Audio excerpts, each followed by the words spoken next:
Hey Kiss Army, this is Tony from Restrained, and you're listening to Shout It Out Loudcast with Tom and Zeus. I'm not sure why, but you are. Hey, what's up there, Kiss Army? Tom and Zeus with another episode of Shout It Out Loudcast, episode 105, Creatures of the Night, album review time. It's that time, Tom. Oh, it's a great time. Oh, we love album review time and kicking off 2021 with one of the big fan favorites here, Creatures of the Night. Going to be a good one. Yeah, we've been kind of waiting for this one. It's going to get it probably should get some great feedback from you guys, because I know a lot of you guys have been clamoring for this one. So we wanted to save it. We had prepared to open the season with it, but you know, when this Kiss live stream opportunity came up, we're like, wow, we got to comment on this. We got to do this live with Murph or something different, not just, you know, comment after the show and be like, yeah, I like when they did this. Yeah, I like this. And I think the format that we used was something unique for us and different. And you can tell from the feedback we got.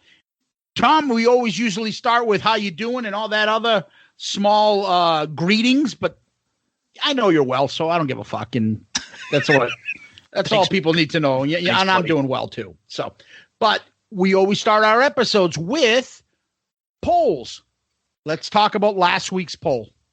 Okay, so last week's poll was related to the KISS 2020 goodbye live stream. And before we get into the poll and stuff, I just want to make an opening comment. We are aware that there were some audio hiccups with the episode. We appreciate the feedback. We're aware of that. You know, that's going to happen when you're using some new equipment and you're doing a live stream. You know, we pride our show on a great audio quality produced show. So we hope you guys powered through some of the audio issues that we may have had during that. We appreciate that, but you guys have been loyal listeners to the show, and you know that something like that, you know, the next time we do a commentary, we will try to address those issues. So we do apologize, but we thank you guys for powering through, because we think it was a fun, interesting, and something new that hopefully we can make part of our rotation. So that being said, the poll was, we always try to think of something interesting with the polls, obviously episode related. So this one was, what was your biggest takeaway from the live stream concert? And the options were that they added Strutter to the set list, the controversy regarding the blood in lyrics, you know, no blood, the change in lyrics, the pyro, the fireworks, the overall stage presentation, or the Eric Singer fan reaction. And we'll get into that in a minute. So a lot of votes, a lot of interaction. 40%, no surprise, were excited about Strutter being added to the set list, as we were. And again, that was another part of the live stream that I personally liked, was that our legitimate excitement, like, oh shit, Strutter, like that was kind of cool. And I think everybody shared that too. Yep. So blood lyrics controversy came in last. Pyro fireworks stage came in second. And then the Eric Singer fan reaction came in third, 21%. And I think the interesting thing, and Zeus and I talked about this when we put Eric Singer as an option, that there was going to be a little bit confusion about what we meant by Eric Singer fan reaction. And the reason that was an option in the poll was that after the show, there was a lot of chatter on social media, Facebook and Twitter, about how Eric Singer looked. If you listened to the live stream, you heard our comments on it. His appearance, maybe his perceived lack of energy. No one is saying anything about his ability to play the drums. He's never lost his ability to play the drums. But there were a lot of people talking about that. You know, he had that silly looking T-shirt on or whatever the hell he had. You know, if you're going to wear a shirt like that, go to Ed from Click T-Shop and get the real one. But anyways, so some comments on the poll there. And our buddy Deuce, I'm going with Strutter easily. John Gross, I'm not a big fan of any kind of censorship, so that bothered me. But all in all, it was a good show. Lots of pyro, pretty much the same songs outside of Strutter. Uncle Paulie, thanks to this episode, I realized when I'm down in the dumps and need something to pick me up, there's only one thing that's going to do that for me. Hawaiian Punch. Did we make a Hawaiian Punch joke during the freaking episode? I don't know. Maybe he's making fun of the editing in, like, it's not cold gin. It has to be something else. Maybe. But he said so many awesome moments from this episode. Excellent as always, gentlemen. And then Graham Richley, big fan of the show. Graham, we love you. And he commented about Eric. He said, I don't get the Eric comments.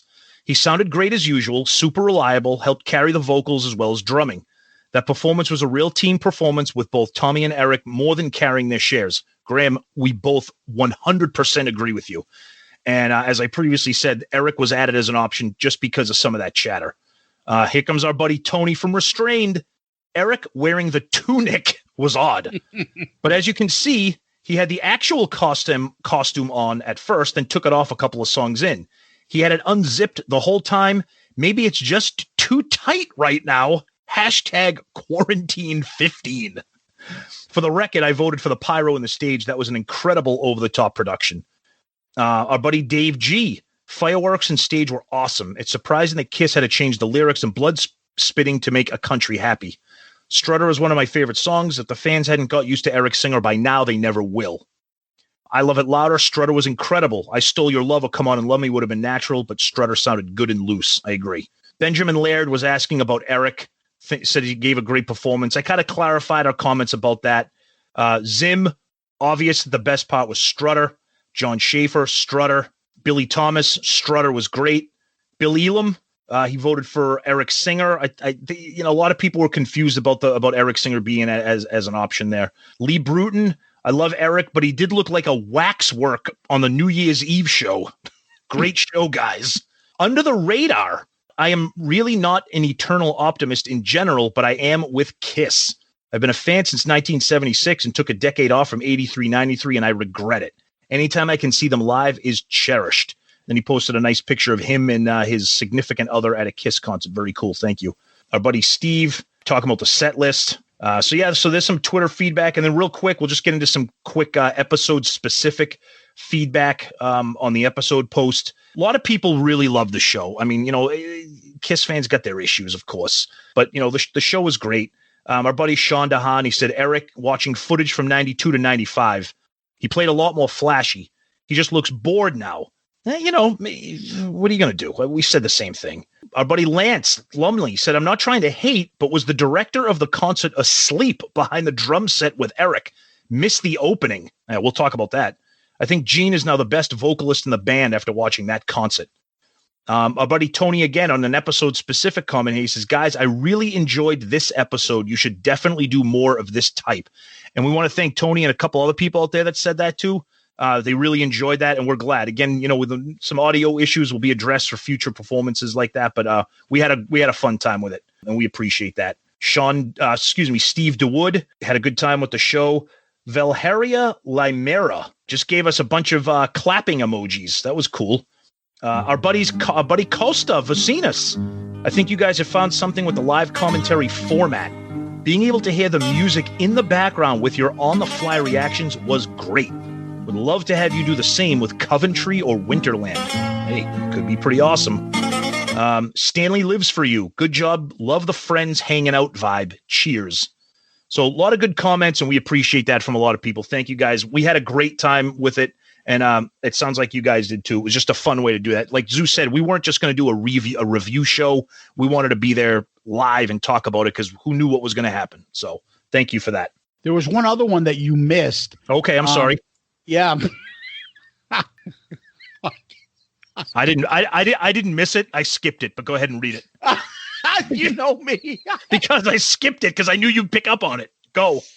On the poll, it's a new Twitter follower. And when you were asking about what things stood out, someone wrote, finally, my gut has caught up to my fat face. Hashtag don't call me Eater Chris. What's the Twitter handle? Eric Singer's fat face. That is not us. That's be that fucking guy that we were talking about. Yeah. That created the fake Ace comment. Yeah. Yep. Sinking Stanley comment. Yep. Eric Singer's fat face. So before we move over to Facebook, I forgot about this good one from my buddy SV Puga. He said, I loved the episode. I synchronized the video with YouTube and I laughed a lot. It was like being with friends, having some fun watching the show. Thank you guys. Have a great new year. And then Mark Ain't John, another wonderful episode. Great stuff, guys. Thank you, as always. We really appreciate that. Absolutely. And you got some stuff on Facebook, right? Yeah. So on Facebook, we got Stephen Stacy. Our band Cheers and Jeers almost always align. Downloading now. I had my own commentary while watching it with no podcast. My wife kept looking at me from the next room while smirked love as I boyishly gished. She also asked me, "Are you sure you're a Kiss fan?" When I cringed at Paul's banter. I felt like I was on the other side of a looking glass on Romper Room. Ooh, okay. Good Romper Room reference. Scott Donaldson.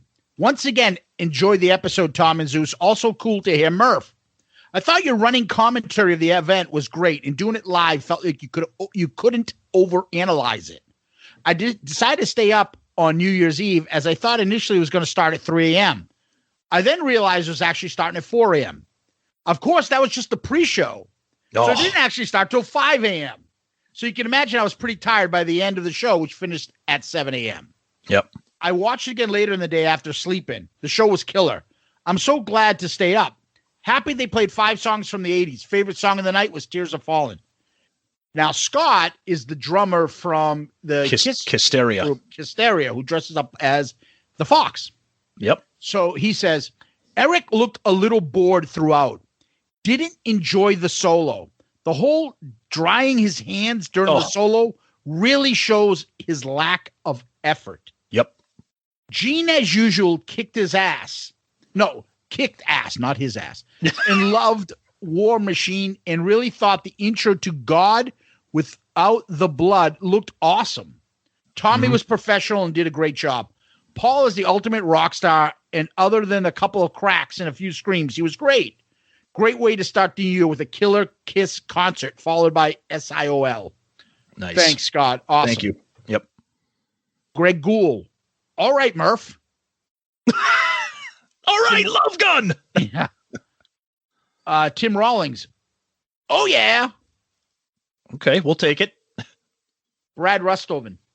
Guys, that was fun. Great job interspersing your comments while allowing parts of the Kiss show to come across during the recording. It was great. I could really sum up the whole Kiss show with one word, strutter. However, here's some thoughts and comments. Overall sound. I thought the sound was fantastic. Gene's bass tone was thick, and the guitar sounded crunchy and heavy. You guys commented on this as well. Without much crowd noise, you could really pick up Gene's, oh, yeah, in between songs. Overall stage, it looked great and was massive. They used 17 pods during the first North American leg in 2019. Since then, they've only been using 11 pods, which isn't nearly as impressive. Even though they had 21 pods during this show, they weren't mobile except the 3 that came down during DRC, and that was disappointing. The mobility of them throughout the normal end of the road shows is a great visual and was missing here. Screens. The video screens weren't syncing up with what was going on live. Looked awkward. Pyro. Overall, the pyro was amazing. The cameras seemed to miss some big pyro moments. The rockets around Paul's mini stage at the end of Love Gun were awesome, and the pyros at the beginning of Black Diamond were really cool as well. Drum riser. Is it me or the drum riser only going up about 15 feet over the last several tours? With the sheer size of the stage, it should have gone up higher. Looked kind of lame as is. Tears Are Falling. Love the extended guitar riff intro. Backing vocals during the chorus was great, as were Eric's lead vocal harmonies during the second verse. I think one of you picked up on somebody else singing some of the lines. Yep. And it was just basically Eric giving Paul a lift, which I prefer. I liked it. Yeah, I thought it was great. War Machine. The riff was especially crunchy and heavy. Unfortunately, they didn't catch the fireball during the fire breathing on the live stream. Hopefully, one of the other 50 cameras actually got a good shot of it. Cold Gin. Guitar sounded especially crunchy. The fact they were all playing new and different guitars during the song was cool. Gene, Thunderbird, Paul, Ibanez PS, Tommy, Flying V. Love Gun. You mentioned this as well. What was with the double vocal during the verses? Was Paul singing over the backing track? All in all, it was an enjoyable event. Well worth the $40. Happy New Year. Happy New Year to you too, buddy. Nice. Thank you. Very cool. Good analysis. Kevin Jepson. Holy shit, guys. This was fun as hell. I was constantly laughing out loud. Let us know when we can order that Eric Singer punching bag from Click Tea Shop. Oh, poor Eric.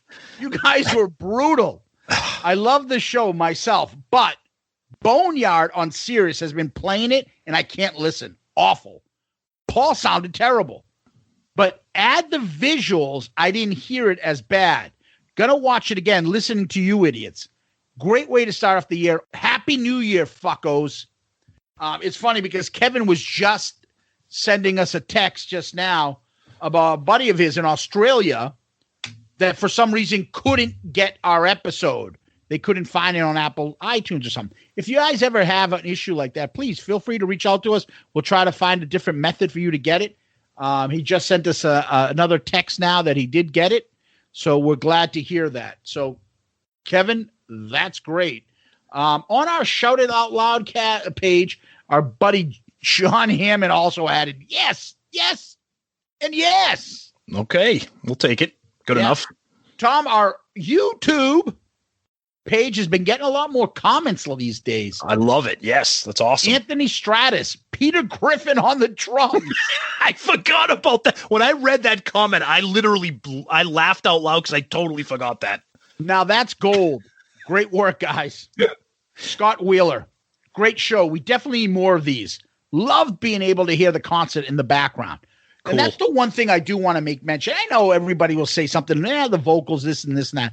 But I thought the background of it was at the right level. So you could hear it, but it's not overwhelming the conversation. You could still hear us when we were talking. Exactly. I thought that worked out pretty well. Yep. Marty White, I hope the three of you were safe together. Chuck 74, ha, just finished skimming the Kiss 2020 goodbye video on YouTube, and then this pops up within a minute. Good timing, I guess. Awesome. Devin Dungan, great episode. Craig Broderick, awesome. I won. What do I win? Oh, yeah. Comment of the week. Craig Broderick also said, guys, don't accept mediocrity. We don't. We never do. If you've listened to our if you listen to our show long enough, we don't. No, we're always changing and trying to do and add a bunch of new things. You'll see what we mean. Yep. Tom, you want to go over some emails as well? Sure. A couple of emails here. Our good friend Angelo Capasso. Happy New Year to Angelo. He says, hi, guys. I actually watched a replay of the Dubai concert with you guys. It was really cool. I felt like I was with you both and Murph. I was amazed how you guys knew the set list exactly. Strutter was a pleasant surprise. Wishing you an awesome 2021. Thank you, Angelo. You're a good man, and we hope you have a happy new year as well. And then we got a great email here. These are our favorite kinds of emails. This is from a listener named Raymond Farrow, and he says, love the show. Hey, Zeus and Tom, I recently found your podcast, and I have to tell you, you guys are fantastic. I absolutely love the show. I've been a fan since 77 when I convinced my dad to buy his 7-year-old son Kiss Alive 2, and have been a huge fan since. I've seen them live on every tour since Lick It Up and just can't get enough Kiss content in my life, much to the chagrin of my wife. I work in sales, and I spend the majority of most workdays in my car, which is not always thrilling. Finding your show has been an absolute game changer. I started with some of the album review shows, and I'm now going through and starting at the beginning. Your approach to the show is refreshing since you don't just swoon over everything that Kiss does and approach it with critical minds. Basically, we agree that you can still love most things about the band and still admit that they have cranked out some really shitty songs over the years. The humor in the show is awesome. The I Want You story almost made me wreck my car. I was laughing so hard. The Smashes, Thrashes, and Shit show was so funny my wife asked what the hell was wrong with me because I was sitting at my desk with headphones on and laughing my ass off. Speaking of shitty songs, I am amazed that the two of you have such differing opinions on what is great and what sucks, and how those opinions differ from mine. It's part of what makes it so great and has made me go back and re-listen and rediscover some songs I had written off. I still can't believe that you both hate King of the Mountain, top 10 Kiss song in my opinion, and you love garbage like King of Hearts, LOL. Anyway, just wanted to drop a note. Thank you for the hours of entertainment now and in the future. Keep up the great work. Ray Farrell from Pittsburgh. Thank you, Ray. Those emails are amazing, and we appreciate it. That's awesome. Thank you for listening, and thank you for taking the time for writing all that. That's awesome. We're so glad you found the show and you're having fun with it. And that is comment of the week. Good answer. Good answer. I like the way you think. I'm gonna be watching you. Absolutely. Ray, you're the big winner. We'll let you know later on what you've won. You won me saying that is comment of the week. Exactly. There you go. Yes. Tom, one last thing before we move on. Sure. I want to read a couple DMs we got. We have one on Twitter from Fat Man on Guitar. No, not Fat Man on the double bass drums. Oh, see? Man, I love Kiss, but that Guinness shit was just embarrassing. Somewhere Jackie Childs is having PTSD flashbacks to making Sue Mishke try on the bra. Oh, man. That's a good one. And then also we got Jeff Trott on Facebook DM. Yeah, Jeff. Every time Zeus says heavy mayo, I laugh out loud. No emoji BS or LOL. I literally laugh out loud. Happy New Year. Who? Heavy mayo? Who? Ray? Also known as Heavy Mayo? Yeah. Also known as the lesser half of him and Sue, his fiance. And if I was to tell you how many times he has sent us some sort of a tweet message or something about meeting up with us and drinking at the outdoor venue from the area that we go and the concerts that we go to, which is now called the Xfinity Center. And he uses like the name Great Woods, which was like the name of the place like 6 different names ago. Yep. And he still calls it Great Woods. Yeah, he's always getting brought up. We love him. So, yes, I'll say it one more time for you. Heavy mayo. And Jeff likes to send us photos of the Ripper, too. Oh, God. And asking, is this the Ripper? And we're like, yeah, it's the Ripper. And I've mentioned it before, too. Jeff Trott, he does awesome Kiss live auctions on the Facebook group for Kiss live auctions. Check out Jeff's auctions. They're really good ones.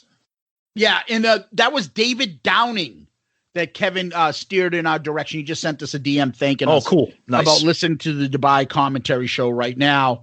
That Kevin sent in the right direction, that fucko Kevin Jepson. Yeah. Anyways, so Tom, that was our Kiss feedback from the previous episode. We've kind of talked all about it. I want to kind of move past it, but yeah, we all know what we felt about it. So Now, Tom, let's go on. What's going on with Kiss World? Not a whole hell of a lot. Just people still chattering about the show. The one big thing that people who listen to our show have probably seen, I'm sure, on Twitter is the return in full force of the one and only Pandemic Paul. He has taken off the makeup and the platform boots and has reestablished his identity. He is back, baby, and he is not afraid to let you know that he is back. His tweets and his stuff have been off the rails, not to mention the ridiculousness that he did yesterday, where he tweeted out, "Today and tonight, share photos of what you made for dinner. I always read your replies, and this is another way we can spend some time together, and we can all use that." And then later on... Yeah, wait a minute. There's no way he reads everyone's replies. No.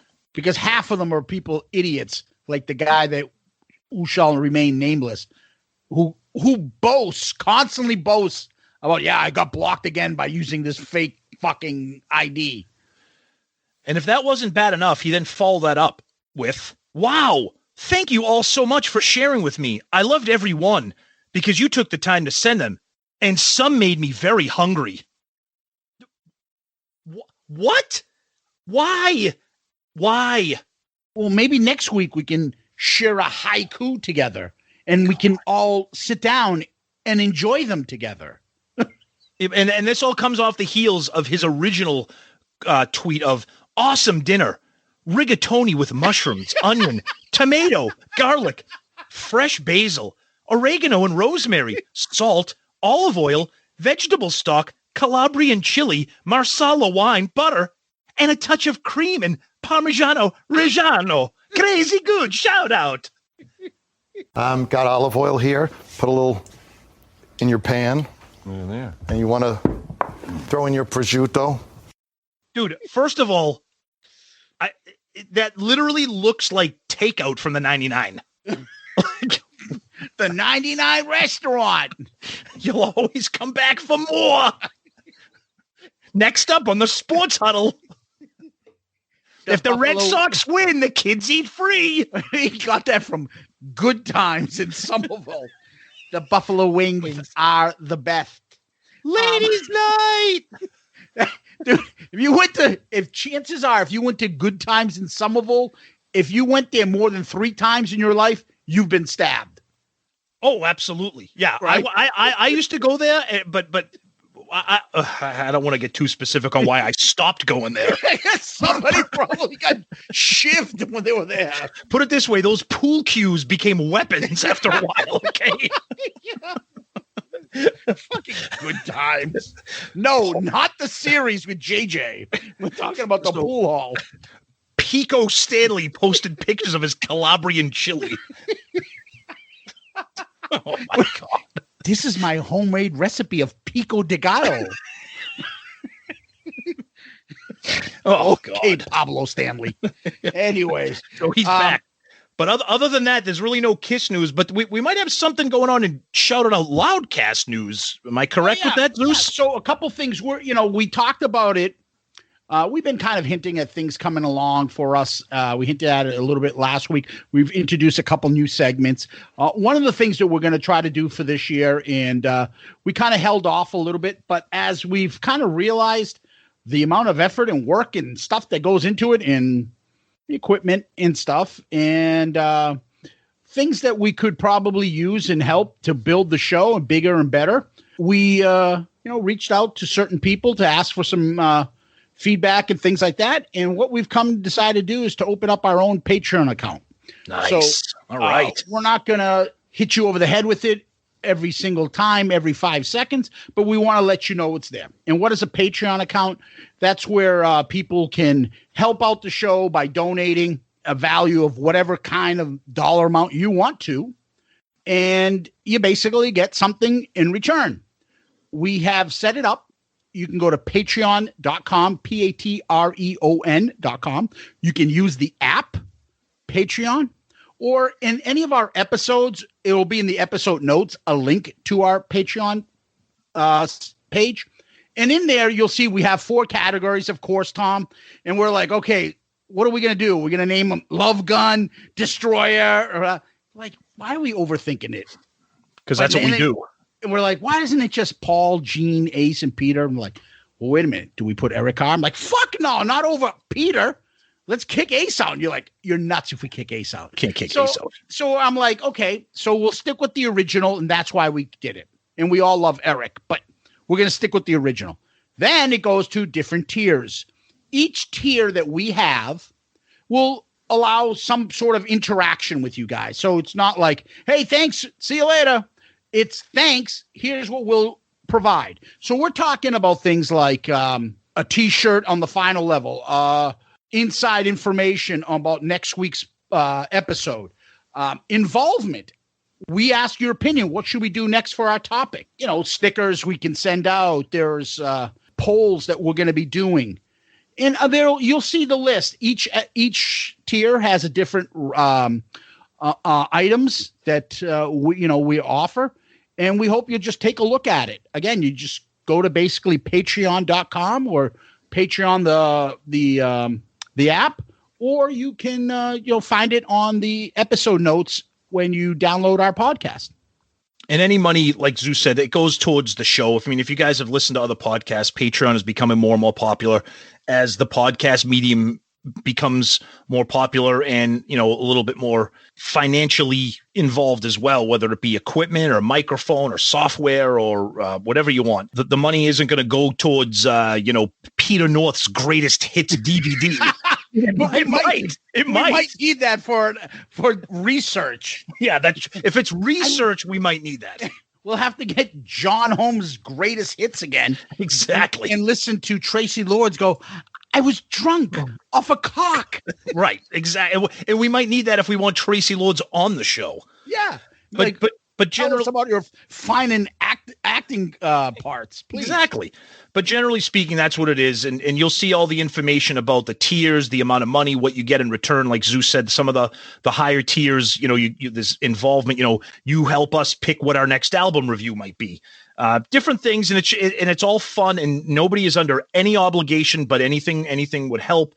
We know that you guys are big fans of the shows, and anything would be unbelievably appreciated at any level. Yeah. So it's just something that we wanted to open up, another example of just trying to make you guys part of the family, and that's what that is. Yeah, and so one of the last things I just do want to mention, though, Tom, is one of the things we're looking forward to probably doing is setting up a website. Mm-hmm. The biggest thing killer for us right now is we have all these ideas, all these things we want to do, but, we have lives. I'm a single dad. Tom is, married with a child in high school.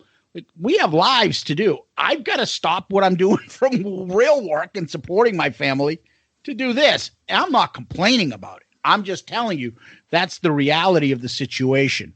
But there are things that I would like us to do, Tom, and you know about this because we've had these discussions, like, for instance, create a website. Well, you know what? Doing the website, it's going to take time and effort. And who's going to run it? We have a hard enough time running our social media right now. So a lot of these things, and that's what we thought about. Like, okay. And when we were brainstorming some friends and stuff, Patreon was one of the items that came up. And I do want to mention, though, Tom, one of our other last items that I do want to discuss that we do have on there, and please, again, check it out and you'll see if you like anything there, is we do have something where we're going to be doing like a video chat with people to talk about whatever topic they want, like Q&A about a specific episode, a specific topic. And that's one of the options in there that we can do with them. Yep. So take a look, let us know. And we hope you'll participate. But more importantly, it's now album review time. Tom, when we started talking about doing album reviews, and one of the album reviews that I thought always in advance was going to be, one of the main or favorite possible album review of all the Kiss fans out there is obviously Creatures of the Night. Oh, yeah. And not just because it's a fan favorite, but there's a lot to cover. There's a lot of behind the scenes intricacies, band members, who participated in what. So there's a lot to go on here. And we thought, like we said, kick off the new year with one of the good ones here. So there's a lot to talk about. And I'm sure everybody is interested in what is going on with Creatures of the Night. Yeah. So Creatures of the Night, Tom, we're talking about the band coming out of #1 best-selling album in KISStory, and that is Music from the Elder. Ouch. Yikes. So the band is at a point where the Elder flopped. There is really no tour. Ace is like, I'm getting the fuck out of here. Bill Aucoin is now gone. They've decided to move on from Bill. And they're kind of probably second guessing themselves at this point. And they got to come up with something different. You would think they could have taken off the makeup now, but they decided not to. And so they went in for this album with the wink, wink, similar to Peter Criss being on Unmasked, that Ace is wink, wink part of this album. Now they did some promotional stuff for this. He's listed on the album as a member. He did some tours. He did the video for I Love It Loud. But by all accounts, he was gone. He was leaving. There is rumor that he did put some effort into. I guess Michael James Jackson said some of his work might be on the album, but Ace himself and the band members have said he didn't do anything. He wasn't part of it. So all this is going on. They're at their lowest point again, and they pulled this one out. Pretty impressive. Yeah, there's a lot of moving parts here. Like you said, they severed ties with everybody that was kind of connected to them with the Elder. They kind of wanted to start fresh because of how far they fell with the Elder. And it's sad that they had to move on from Bill Aucoin, but that's what happens in business. Zeus mentioned the idea of taking the makeup off. Paul was on record as saying that he wanted to take the makeup off. He was pushing for it, and Gene was like, "No, we're not doing it right now. We're not doing it." So they stuck with the makeup. And the big thing about this album is who played on it. Some of those questions we're going to try to answer the best of our ability. But the big thing is Ace. Ace is on the cover. Ace didn't play. They had a lot of people filling in for him. We'll get into the specifics of that. I think there was also some thought that maybe Ace would come around and be able to remain with the band and maybe tour with them. And when that didn't happen, they went to his replacement. Well, I think before we, when we usually start, that's a little bit of the background. But when we usually start with these album reviews, we always start with how did we come into the record? So I can tell you this, Tom, for me, I was too young. I did not catch any of this when in my first incarnation. Is that the word I'm thinking of? Okay. Of Kiss. Yep. Of my fandom in Kiss. I didn't see it. And so I knew nothing of this. I got this album after I got back into Kiss on my own, and I went to Michigan, and I saw my cousin Mike in Detroit, and he had Animalize Live on. So when I got back into Kiss, I got Asylum, went back on Animalize. Like, oh, here's another one in that track. It came out in 85. Let me buy this album. And I bought the cassette with Bruce on the cover. You have to imagine, there is no fucking internet. There is no other Kiss fan that I had that I could talk to or understand what was going on. By all accounts, I learned that this was, Bruce Kulick is the guitarist on this album. Wow, this fucking album's heavy. I didn't realize it until a lot later where this is in their discography, where it falls, that Ace is the real cover, that they had a different cover, and even he didn't play on that album.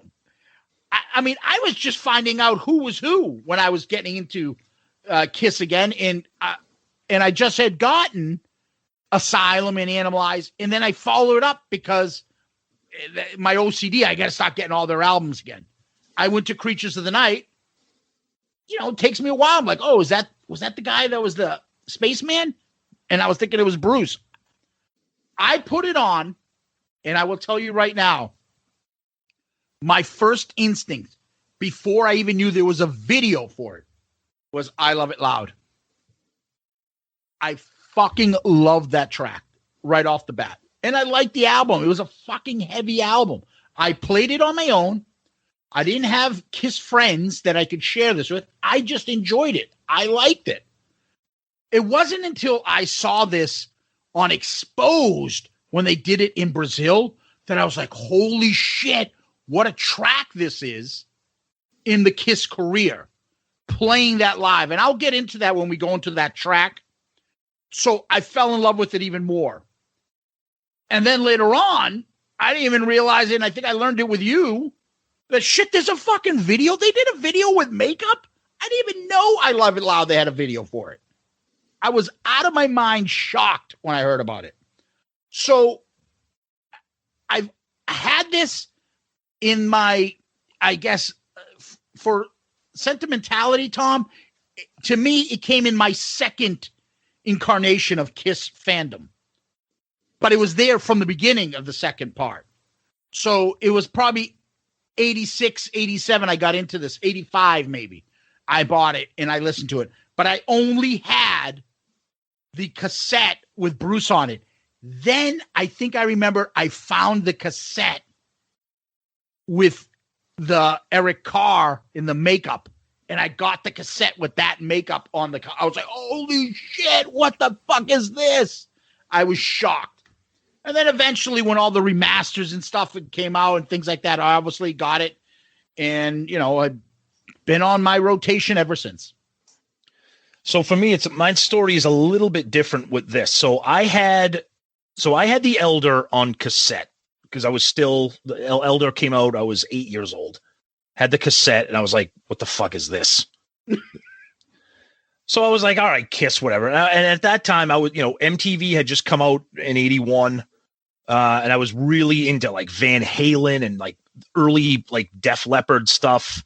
And Kiss was kind of like, at that time, was like an afterthought to me. I'm like, yeah, it was a nice run, but, I still have their old albums and stuff. And then the video for I Love It Loud came on. So you remembered it originally? I do. And I remember how, like, just struck by the video I was for multiple reasons. First of all, the song, when you just hear that opening drum beat, and we'll get into when we do the track by track, but then the way the band fucking looked. And again, we'll get into it. But then I'll be honest with you, I don't even think I ever bought the album because of that. I think it was like, cool song, cool video, that's cool. And then I just went back to, like, listening to Van Halen or whatever.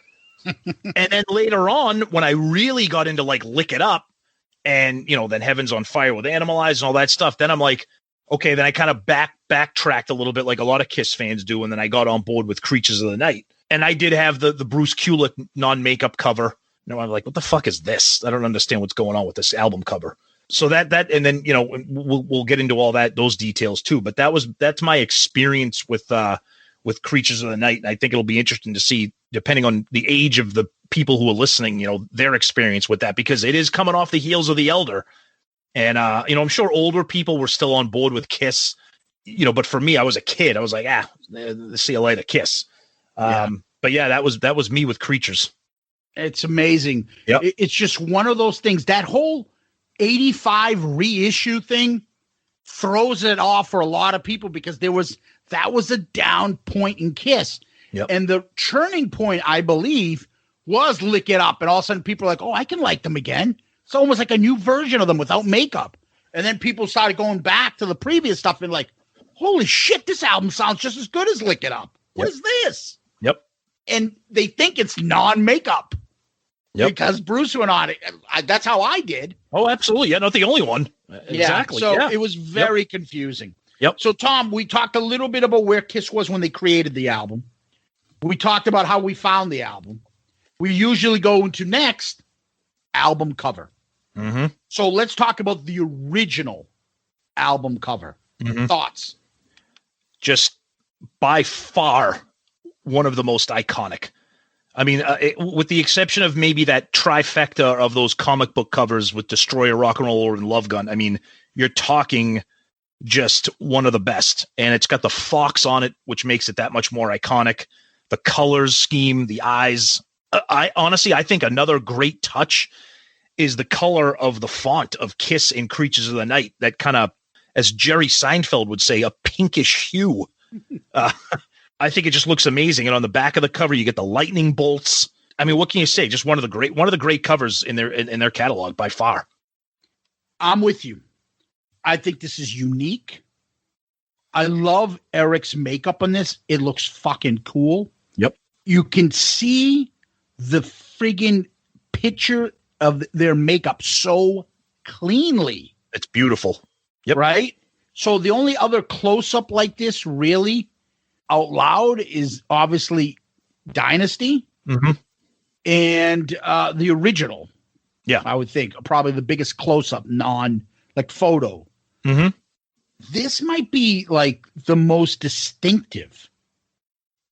I agree. Even more so almost than Dynasty. I'm not sure. No, I think you might be right, because Dynasty is, as awesome as that is, it's just the four faces. There's nothing unique about those four faces. This, with the eyes and that bluish like tint over them, mm-hmm. and the fact that they're just flatly staring at the screen. There's no growls. There's no screams. Gene doesn't have his tongue sticking out. Paul isn't making some stupid little lip smacking fucking gesture at the thing. Ace is surprisingly looking at the camera head on straight, which is interesting. And you got Eric, it's his first real close up of his face. And it's just amazing. I like Gene's photo. So I'll pull up Dynasty right now. Yeah. I think Paul looks a hell of a lot cooler, because you can't even see his hairdo in Dynasty. It's just one big hair. Yeah, exactly. Yes. But Paul looks cool. The eyes, the bright eye stuff that they did here, that effect makes him look cool. Gene looks 1,000 times better than the Oh yeah, look that he has on Dynasty. I don't even know what that is. I like that on Dynasty though. It's iconic. It's iconic. Yeah, but his mouth is open. There's nothing really there. Right. Versus this one, look at his face. He's got a scowl on there. It's amazing. Love it. Right. Love it. And then Eric, I my favorite Peter makeup on a cover is Dynasty. Mm-hmm. And then obviously this is my favorite with Eric. He looks so good in this. Yep. I just think it's iconic. It's a beautiful album cover. I do like the whole coloring of the scheme throughout the album, the lightning on the back and stuff. And, on the remasters, we have to say, Robert Conti does another nice description in the album, right? Really good liner notes inside there. Really good notes. Yeah. Yep. Which is always funny because, I always like he kind of hit some points that may not have been comfortable for the band in all these liner notes for all these albums. Absolutely. But he goes there. Yep. Agreed. But the album cover is iconic.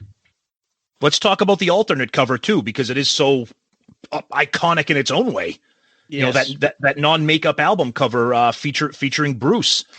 There's a little bit of information that I thought, well, maybe you can give me a little bit of information.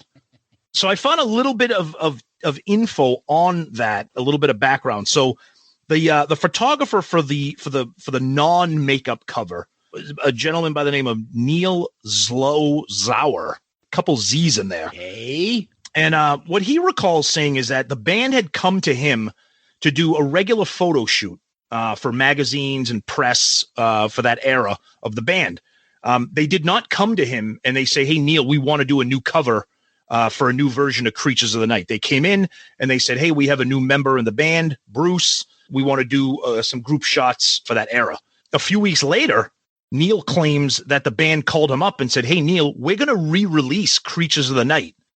And the pictures that you took of us, there's one of them with the sun setting over like a skyline. We think that's going to be perfect for this reissue." And Neil said, to be honest with you, you could say it was an afterthought because we didn't shoot them for an album cover, but they saw them and they said, "Well, let's use this for the album cover." Now, that's kind of interesting, but then you have to wonder, why did they reissue it? And I think that's where the Kiss money grab comes into play, in my opinion. Yeah, but we'll wait on that. I'll return to that. Okay. I'm just looking at the album cover. Gene has the animalized awful hairdo wig on. Oh yeah. Yeah. Bruce has fucking leopard pants on. Oh yeah. Eric looks pretty cool. Paul looks pretty normal. The other than Bruce's pants, they're not wearing anything ridiculous. And not it's for just the like an album. It's right. just like an album. It's a pose. Yeah. Nothing special, nothing anti. Right. Now, the only other thing I was going to say about the cover, Tom, is there was this kind of like a bootleg cover. Did you ever see this? I don't own it, but I know people who have owned it, and I know where to get it. But go ahead. Yeah, which has like basically Vinnie Vincent on the cover in the Ankh Warrior makeup, and that's out there too. You can kind of find that one. I think it looks pretty cool. Yeah, it's the original cover, and they have Vinny with the Ankh Warrior in place of Ace, and it looks like legitimate. It looks awesome. Yeah, you would never know. Yeah, except that it's Vinny. You would never know. Meaning, like if you got the album, that's not the real album cover. Right. But looks cool. One other interesting things about the reissue album cover is the reissue back album cover, which has somebody's black leather ass zoomed up in front of it. Now, whose ass is that? Nobody knows. It's a little bit fat in the ass.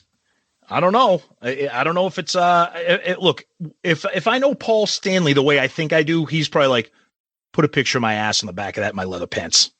It's a little bit fat. I would think that's Gene because Gene was in that fat Gene Simmons era. Gene's not putting a picture of his fat ass and leather pants on the back of an album.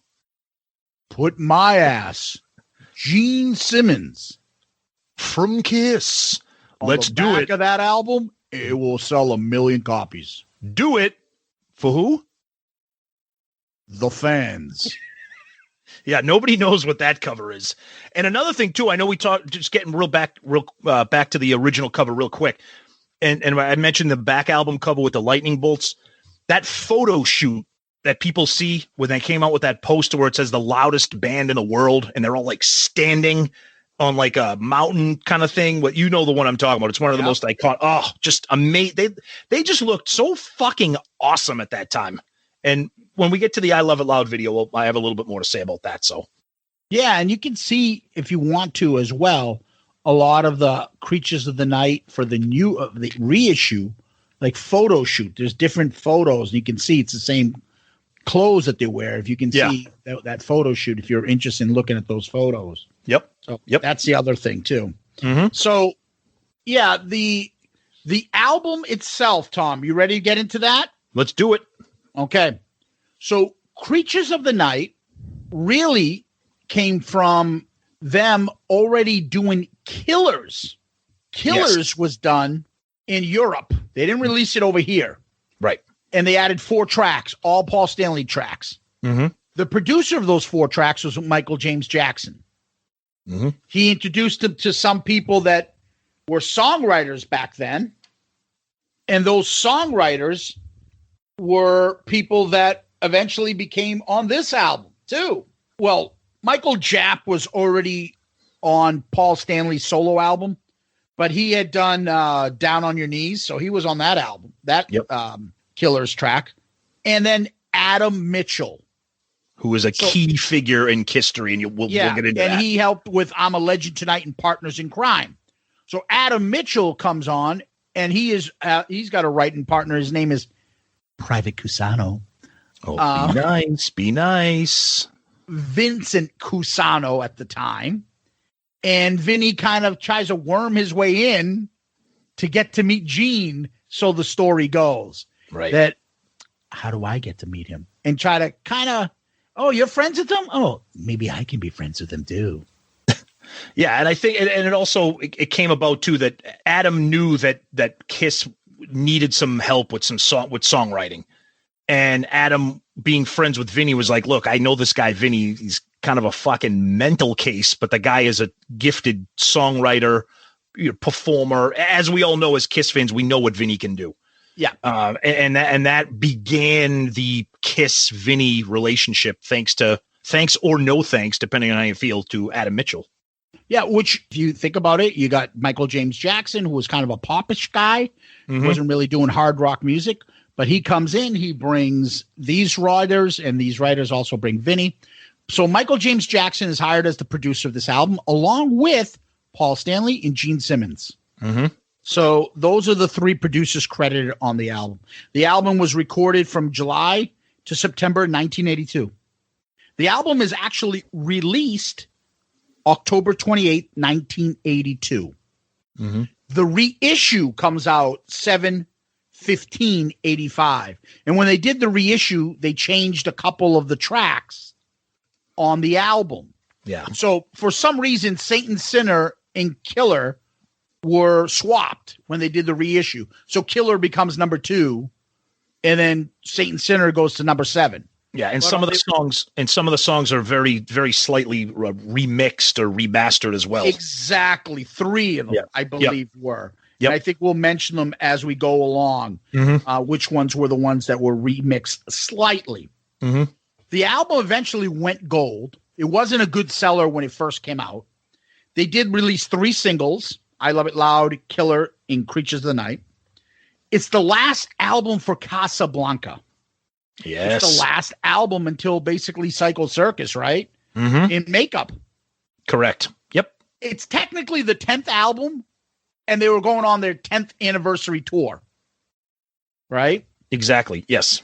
The album is dedicated to Neil Bogart, who sadly passed away from cancer. And because he passed away, basically in their contract, Kiss becomes a free agent. Yep. So they signed a multi-year deal, made money, and went to Mercury.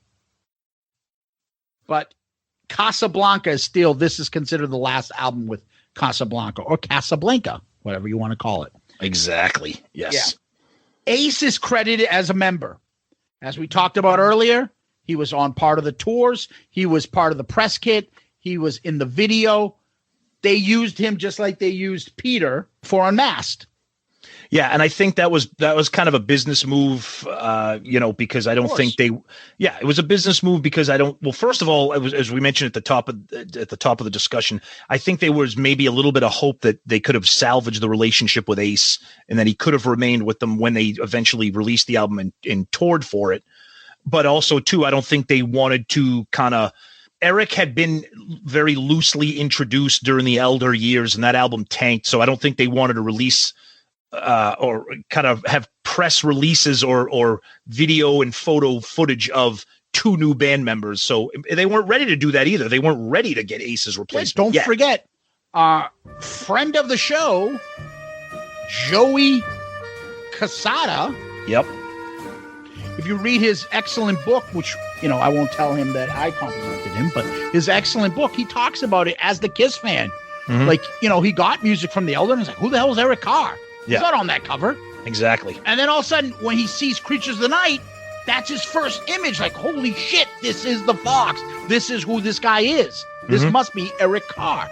That's part of the problem you have is like, shit, do fans see two new faces on covers? Because remember, Killers is released somewhere else. Exactly. So what was released prior to that? Unmasked. And that had the comic strip with Peter. Right. Yeah, exactly. So now somebody can see two. So I get the point. Yeah, me too. Yeah. So again, I one of the things I was going to say is this is also another first is that this is the first with just Gene and Paul singing. Yes. Mm-hmm. Which will continue basically up until Hot in the Shade. Right, with Eric Carr and Little Caesar, correct. Mm-hmm. Continue for too long, in my opinion. Yeah, no doubt. We've talked about that. Bob Kulick was called in to probably help out most of the guitar work since he had done it on, with Paul. He was so close with Paul, and he was also all over Killers. But eventually his stuff doesn't really get credited, and he played on it, but it's really guitar dubs. And there was stuff that apparently he may have played on Danger. So I don't know what really made it to the album. And this is the kind of shit that annoys me with Kiss, where somebody be like, I don't know if I played on that album. I was banging a fat chick in the back of my car. Well, this album right here, I mean, when you talk about your frustration with Ghost players, I mean, this right here is just Exhibit A. There are some confirmed reports about who played what that everybody knows about, but there are some things when you read about Creatures where it's like, yeah, I think Gene played bass on this, or I'm not really sure because on that day when we were in the studio, there was a guy that picked up a bit like. So this is a really frustrating album if you have an issue with Ghost players. Yeah, and we'll mention who who's kind of credited, but don't hold us to it. Yeah. So what was going on at the time is Paul and Gene came up with the theory, why don't we just audition the people? And when we audition the people to replace Ace, we'll have them play on the record. We'll figure it out that way. Mm-hmm. And that's why you have 5 or 6, I don't know, people that may have played on that album. You've got Bob Kulick. You got maybe Ace played a little on it. You don't know. Mm-hmm. You've got Robin Ford, Steve Farris. Yep. Steve Farris, who actually had a full-time tryout as a replacement, who was deemed not right for the band by Paul, but they liked what he did, and they called him back, and he ended up doing a lot of contributions on this as well, along with the guys that you mentioned, Robin Ford and obviously Bob Kulick. Yeah, and you obviously got Vinnie, right? Yes. Yes, you do. So you have Vinnie Vincent as well. And you had a couple guys that, may have played bass on this. I don't know. Do you know who played bass? There's a guy named Mike Porcaro. There's a guy named Jimmy Haslip. It's a fucking nightmare trying to figure this shit out. But regardless, those are some of the things, some of the people that performed on this. This is also Eric Carr's favorite album. I wonder why, because this is what everybody calls the drum album. Exactly. And the production on the drums. When you think of Creatures of the Night, you usually think of two different things. You usually think of the cover, and you think of the sound of the drums. And that was one of the big things that Michael James Jackson wanted. He said that, him and Gene were pretty much on a mission to find something, to find drums, a drum sound or a drum room that they could do to get the sound that they wanted. They wanted a bombastic sound that would take the album to another level, and they worked really, really hard at that. And the details of that is something that we'll talk about as well. And how they came into fruition. Yep. Absolutely. Yep. So you ready to start this one? Let's go. First song. So Creatures of the Night kicks off with the self-titled song, Creatures of the Night. Look, this song is a great opener. Killer opener. During the verses, it's pretty simple. It's got that chugging kind of melody to it. One of my favorite parts of the song is that little breakdown in the middle. Then it kind of veers off into the solo that reportedly is done by Steve Farris of Mr. Mister. So it's a good song. Let's take a couple seconds here just to get into some of the details about what makes this drum sound the sound that it is. Some of the technical aspects that Michael James Jackson did. Him and some of the other producers, they did some things with Eric where they put him in a completely separate room. And they hooked up microphones that were near him. They hooked up microphones that were far away from him. They put microphones in elevator shafts. They did all kinds of crazy production things, and then they were remixed after the fact to get that echoey, booming, bombastic sound that you hear on this album. And they tried to duplicate it again, or maybe they didn't try to duplicate it again. It depends on who you talk to. But that is the iconic sound of this album, and it kicks off right here with Creatures of the Night, the title track. Yeah. So one of the things Gene makes a point to say, when I did a demo, I did it on my 4-track. I used one of Eric Carr's drum loops that had this big echoey sound. And once I played it back for our then producer, Michael James Jackson, everybody thought that sound would be a good thing to use for the whole record. So in some ways, this is him talking about the making of I Love It Loud, which we'll get into. Yep. I Love It Loud became the spark that lit the Creatures of the Night album sound. So I'm only bringing this up because of so apparently it's not the elevator shaft and Michael James Jackson. Yeah. It's not Eric Carr. It was me. I created the heavens, and I created the oceans, and I created all those planets. Well, the other thing Gene created too, if you look at it in Behind the Mask. So yeah, Gene also created the name because he said, I'm the guy that gave him the James in the middle. Up until then, he was Michael Jackson. You can't call yourself Michael Jackson. What do you want, crack? All right, Gene, relax. Do you imagine the audacity and the balls to be like, I gave you the name that you use in your entertainment personality came through me, Gene Simmons from Kiss. It's so egotistical. And then here's another great comment about Creatures of the Night. Gene claims, I didn't play bass on that song. I remember some guy sitting there playing bass, and I said, gee, that sounds good. Leave it. Really? You're Gene Simmons, the bass player, and some guy's playing bass, and you're like, just leave it. Sounds pretty good. I can totally picture them playing, and he's like eating wings in the studio, and he's like chewing his. Oh, you leave it. That guy's good. That's pretty good. It's the wood that makes it good.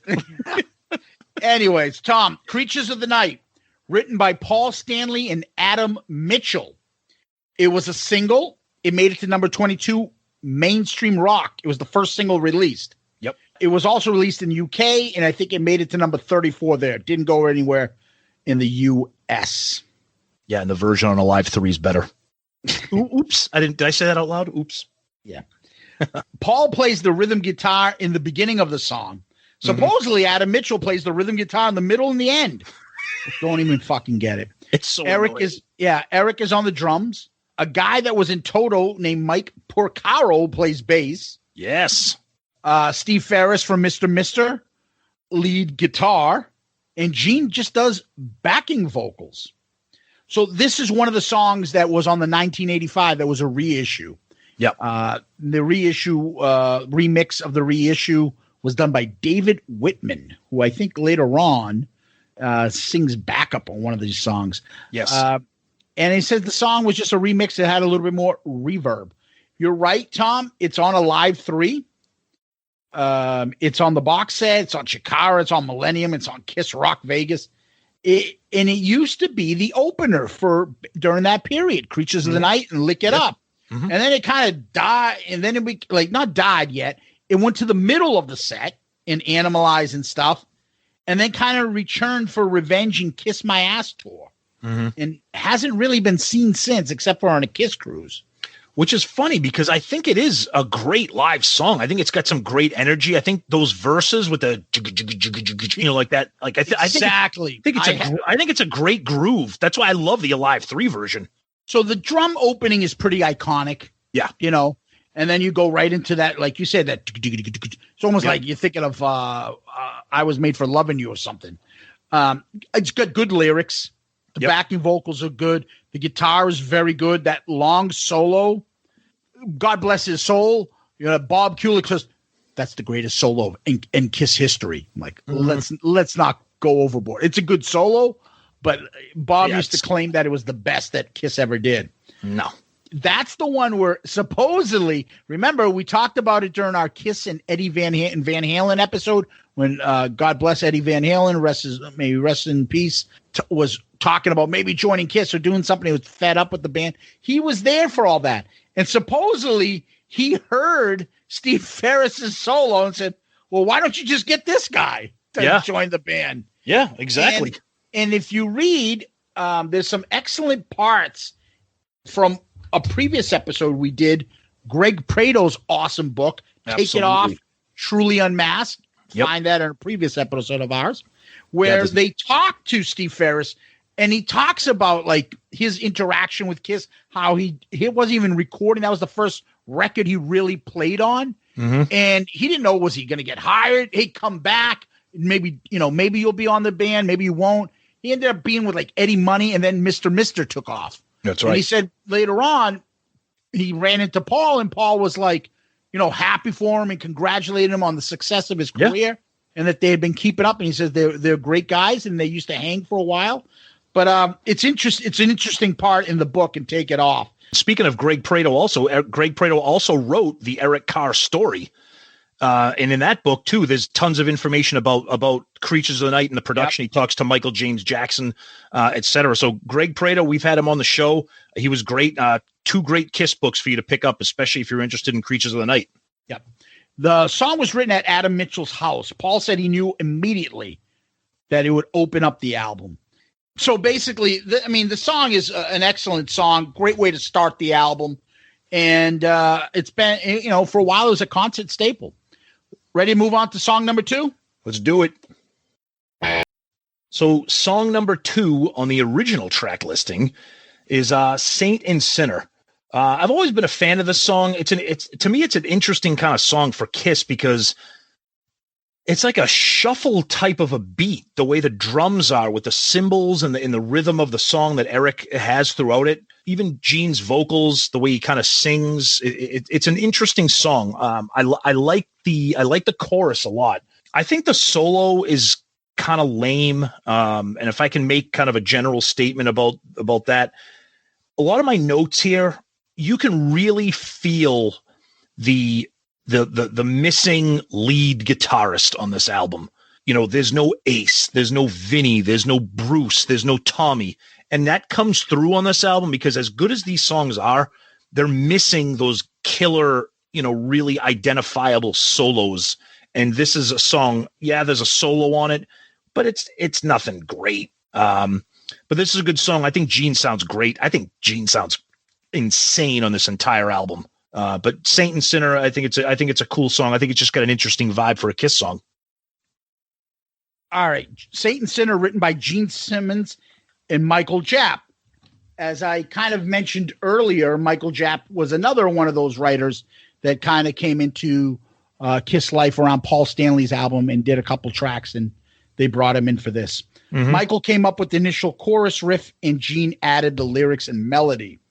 They worked on it in Michael's home, in Diana Ross's house, in the record plant, and through the phone. The drums, cool groove. I like the vocals. I don't know if that's a shot when Gene says, Ace is high. Something. Of course it is. It's got to be.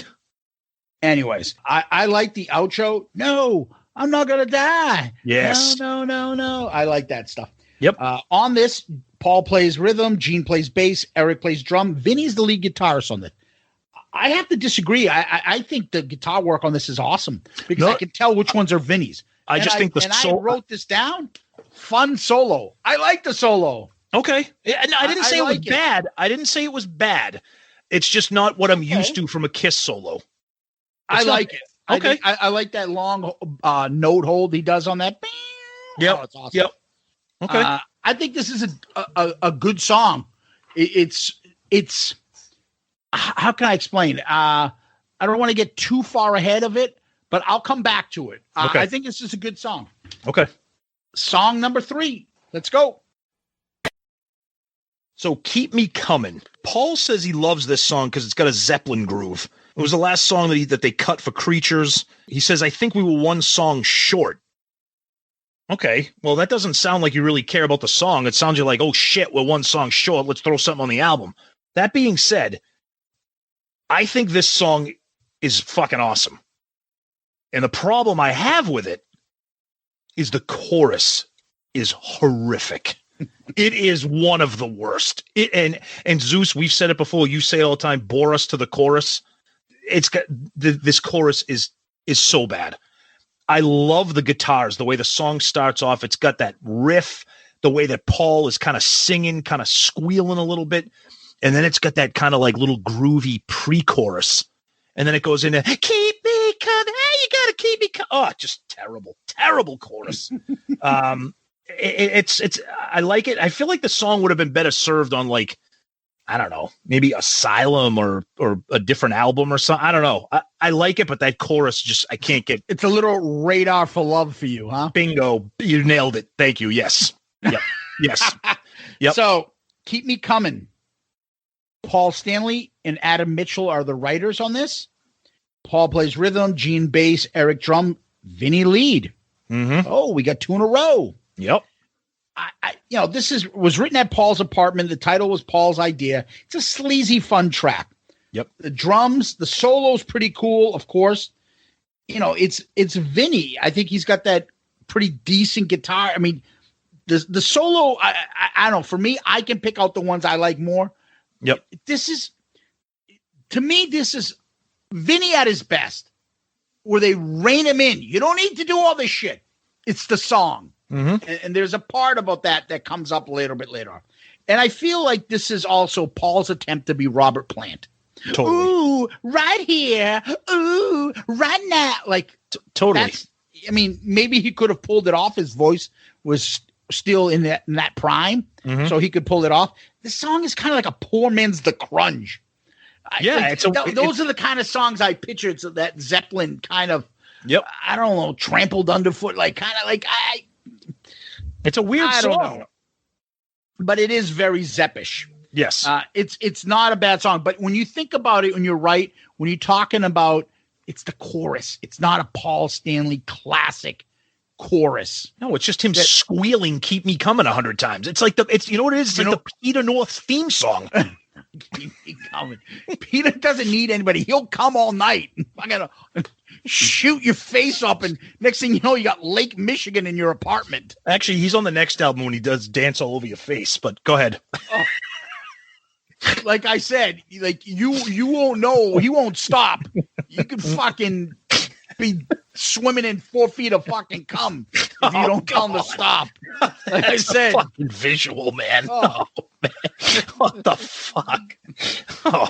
Anyway, but the other problem with this is a very similar, and I like the song, but it's very Psycho Circus-y to me.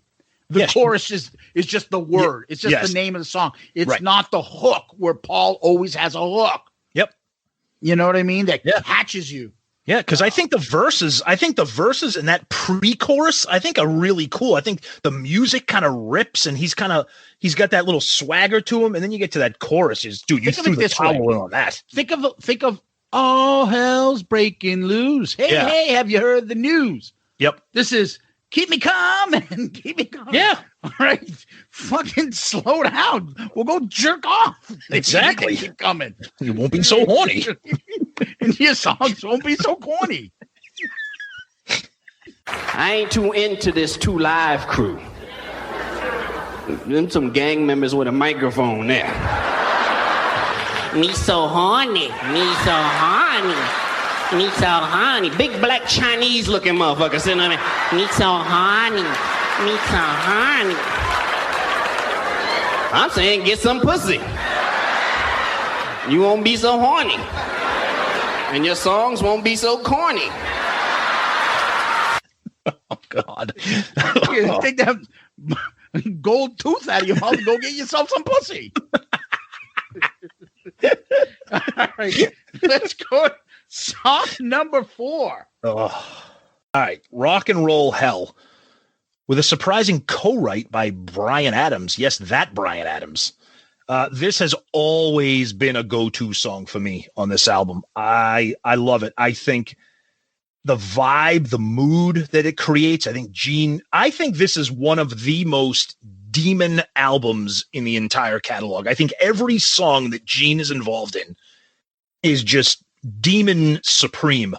I like the idea of this song, the lyrics. I think the chorus is like the exact opposite of Keep Me Coming. Get me out of this rock and roll hell, take me far away. Like, just a great, great song. This album, there are hits on this album for good reasons, but then there's the majority of this album is like all deep cuts. And this is one that I wish got a little bit more, actually, I should say a lot more play, because this is a go-to track for me. I think it's killer. Got a couple thoughts on this. First, Okay. Rock and Roll Hell was written by Gene Simmons, Bryan Adams, and Jim Valance, who was him and Bryan Adams are the songwriters together. Paul's on rhythm guitar, Gene's on bass, Eric's on drum, and Robin Ford is the lead guitarist. Never really heard of him much, but apparently he's a very popular guitarist, very famous, blues, jazz type of rock guitarist, I guess. Played with Miles Davis, and he's obviously got a good reputation. So he is the one. And I'm not too keen on the solo on this. I think it has no feeling, and that's just my opinion on this one. Yep. Ace did a version of the song. Yes, he did. This is the kind of shit that when all those Ace defenders start bitching about Kiss, that I get annoyed about. Why the fuck is he doing this song? Why the fuck did he do Hide Your Heart? Why are you doing Kiss songs that you had nothing to do with? Unless you want to draw attention to the fact that you were in Kiss and you can't move on from Kiss. But you want to always bring up that Kiss can't move on from your image. It's a two-way street with them. I'd understand his point a little more if he didn't have to always come back to Kiss. Have you heard his version of this song? Yes. It's on Origins 1. Yeah. It's not good. So this is what I describe to people. Then when they tell me about Ace is the best, all these fucking fake Frehley, Cheetah Chris, Ace, Ace. I'm like, have you listened to his new dude? It's word talk singing. Yeah, it's bad. There ain't nobody gonna step on his dreams. So he held his hands high and he screamed, get me out of this rock and roll hell, take me far away. Ain't nobody gonna step on his dreams. Dude, are you singing that? What the fuck? Dude, it is so cringeworthy. It's awful. Awful. However, the reason why I brought that up is because I want to go back to the original version of the song, which is very interesting. Bryan Adams and Jim Valance did this song, and they did a version of this for Bachman Turner Overdrive, who then abbreviated the name to BTO. One of the worst bands in history. Oh my God, I can't believe you get to say that. Fucking brutal. Dude, Taking Care of Business is a good song. And what's the other one that they had? They had another one too. I forget what the other one is. That's all I know. They had know. another one. But regardless, Tom, you're wrong. Okay. Regardless, you're wrong. Yeah. Regardless, you're wrong. That they're a bad band. Yeah. They have a couple good songs. Go ahead. Now you're going to fucking make me look it up while I'm talking about this. So I originally went and looked up this song by them. Have you heard it? I have. It's better, in my opinion, than this Kiss song. It is more about a rock and roll lifestyle than them. Okay. I don't know what Gene did. Gene made it seem like this fucking, I don't know, shooting star, bad company type of guy who's trying to grow his dreams of being a rock and roll star, versus the lyrics on the BTO version. I don't know why. We'll get into the whole who wrote the song. So let me get to my point out. Go ahead. I'm sorry. The lyrics on this, the way it's done, I like it better. It's a fucking song about drugs, rock and roll, that lifestyle, and craziness.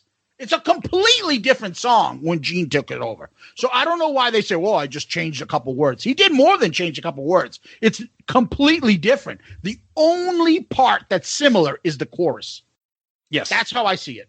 So you're saying that you like the lyrics better? Don't tell me you like I like the song better. Oh, I like the song better. Wow. It's a different song, and I never expected me to say, I like that original better. Like, listen, I can listen to King of the Nighttime World by the original band that did that song, and it sucks. I can listen to the band that did originally Is That You, and I think that sucks. Yeah. I listened to this, and I'm like, holy shit, I actually like this.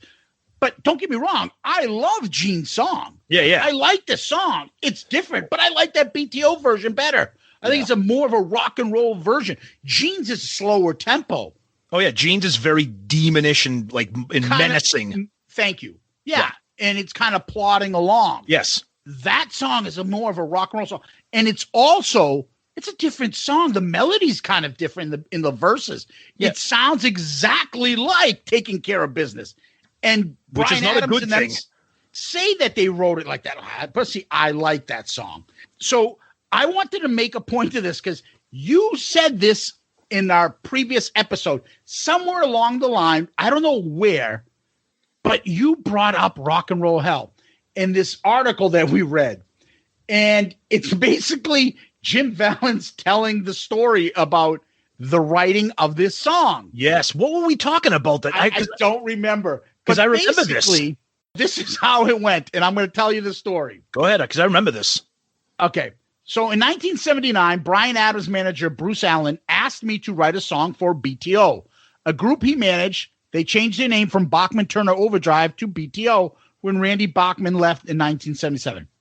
I came up with a couple song ideas, including Rock and Roll Hell, which I loosely based on the tempo and chord structure of Randy's song, Taking Care of Business. BTO liked Rock and Roll Hell, and they put it on their album Rock and Roll Nights, which I produced. Fast forward a few years to the summer of 82. Bryan Adams and I get a call from producer Michael James Jackson asking if we'd be interested in writing a song for Kiss. To be honest, I've never been a huge Kiss fan, but it was early in our writing career, and Kiss were selling a lot more records than we were, so it seemed like a good idea. Bryan and I wrote 2 songs for Kiss, a new one called War Machine, and reworked version of BTO's Rock and Roll Hell, with a new lyric, a slower and heavier feel. Yep. Which is what you said, Tom. Not long afterwards, we received an unexpected telephone call from Gene Simmons. Gene said he loved both our tracks, and Kiss were definitely interested in recording them. There was just one problem. Rock and Roll Hell needed an extra verse. There you go. And Adams and I were in the same room on separate phones. We looked at each other, shook our heads. The song was finished. Why on earth would Gene want us to write another verse? We told Gene how we felt about it. There was a moment of silence on the other end of the line, and then Gene spoke very slowly and firmly. You don't understand, he said. The song needs an extra verse, and I'm going to write it. Oh, boy. Suddenly it dawned on us. Gene was trying to tell us in not so too subtle terms that Kiss wouldn't record our song unless his name appeared as a co-writer. Exactly. The choice was obvious. We could share songwriting credits and royalties on an album that would probably sell 10 million copies, or we could have no song on the album at all.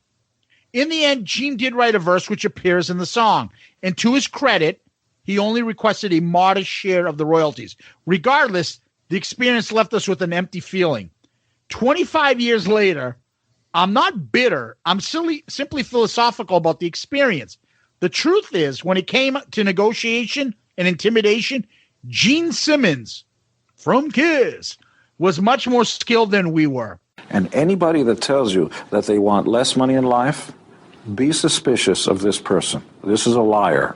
Absolutely. I fucking love that story. That story is amazing. And the reason I remember that as you're talking, I think that came up in a discussion. It was either a listener question or for some reason, I feel like this has something to do with a comment or a question that was brought up by Wesley Beach, who was with the Plasmatics and toured with KISS during the Creatures of the Night tour. I might be wrong, but I remember reading that story and hearing that entire background on Rock and Roll Hell. And I think we talked about it once, and I feel like it had something to do with a listener question. I might be wrong. Maybe somebody out there can correct us. Yeah, and then Gene says in Behind the Mask, Rock and Roll Hell started off with Bryan Adams and Jim Valance. I'd been introduced to them by our producer. At that point, Bryan hadn't achieved major success, except for a disco hit he had, Let Me Take You Dancing. Yep. Most of the song was done. My contribution wasn't a lot. It may have been a bridge and a few lyrical changes. Mostly it was an Adams and Valance song. Their name should have been a top ahead of mine. Now, thanks for the revisionist, Gene. Yeah, exactly. Because I think he realized, shit, I do look bad in that. Yep. But they both said that he didn't ask for much. And the difference in the story is Gene says it needed something, like it was missing. Right. And whereas they're like, what are you talking about? The song is done. Right. But even so, the whole vibe of the song, the like wasteland imagery that you have, yep, is completely different to lyrics like, seems that every day is another act in this play, doing the time in this rock and roll band, going to town, doing uppers and downers till I'm not sure who I am. The folks back home say I'm too old to rock and roll. I should have quit when I was ahead, but where there to go when it's only thing you know? Sometimes I think I'm better off dead. Completely different type of song. Of I course. just like that kind of like drinking and Yeah. No, I get you. I just like, and it also is a completely different melody because it's taking care of business. Right. But anyways, I found this all interesting. Oh, yeah. In the end, I like the song. I didn't so much like the solo, but I like the song. I think it just, as you said, another part of Gene's aura that spreads throughout this album. Totally. All over. Yep. Right? So, anyways, that was a long story to get us to song number 5. So we got Danger. Here's a song that kind of falls into the same category for me as Keep Me Coming. Very cool song. Horrific chorus. You know what you sound like? You sound like the guy's like, oh my God, she's got a smoking body. Oh, her butter face. That's what this is. This is butter chorus. One of my favorite parts about this song is at the beginning of each chorus with Paul just screaming, in the night. Oh, I love that. Yeah. I love it. I think the chorus is just terrible, but I think the song is like, this is not an album that I come back to often. We'll get to that at the end when we do like a little recap of what we think of the album.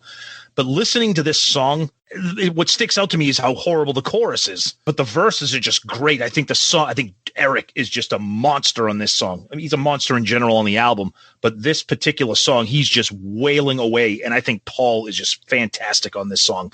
Good song, unlistenable chorus. Danger, written by Paul Stanley and Adam Mitchell. Paul plays rhythm. Jimmy Haslip plays the bass on this one. I guess he was in a band called Yellow Jackets, but he was also in Blackjack. Yeah, with Bruce Kulick.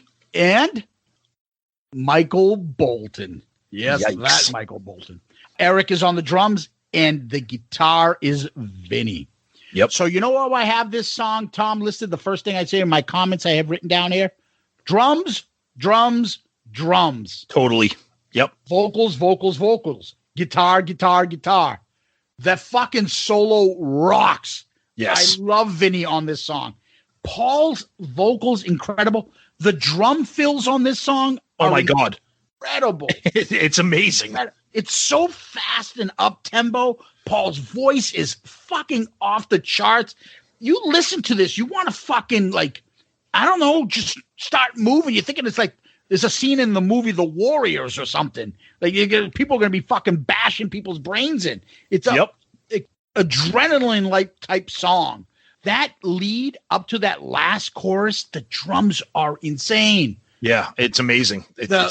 When he goes off on a chart, Paul does that vocal scream. Yep. And then you had, oh my God. It was written at Adam's house and demoed there too. I think this is one of the ones he did with Creatures of the Night and Danger. They both did together. Mm-hmm. Do I like the chorus? No. I mean, no, I shouldn't say no. It's not one of my favorite, but I think it's overcome by just its awesomeness. And I wish maybe they came up with a different title lyric or something like that. I mean, chorus lyric or something. Danger, danger. I'm thinking of Will Robinson. Danger, danger. Exactly. Me too. Yeah. But this song fucking musically rocks. The guitars, vocals, and drums are. This is what I would put up musically against anybody and say, tell me this band is not fucking incredible in the 80s. Yep. Agreed. Unbelievable. All right. I know we never heard of this next song. So I Love It Loud. What is there to say about this song? One of the most iconic, great fatigue factor type songs in the entire catalog.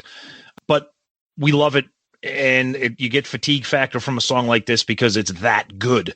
We briefly touched on the video. We'll get in more details on the video. One of the cool things about this song is the way that the song kind of fades out and then it kind of comes back in. They claim that the idea of this was taken from the Beatles. They did this similar thing in Helter Skelter and Strawberry Fields Forever. Look, the song is what it is. I mean, it's got the chanting. It's an anthem. It's got an anthemic chorus. It's got a simple drum beat. It's an anthem for a reason, and it's iconic and classic for a reason. It's just the fatigue factor is just brutal. It's just brutal. And I try not to let that get in the way of how much I love the song and what the song means to me personally. It's the song that got me back into Kiss. And when we talk about the video, we'll kind of get into that a little bit more. Yeah.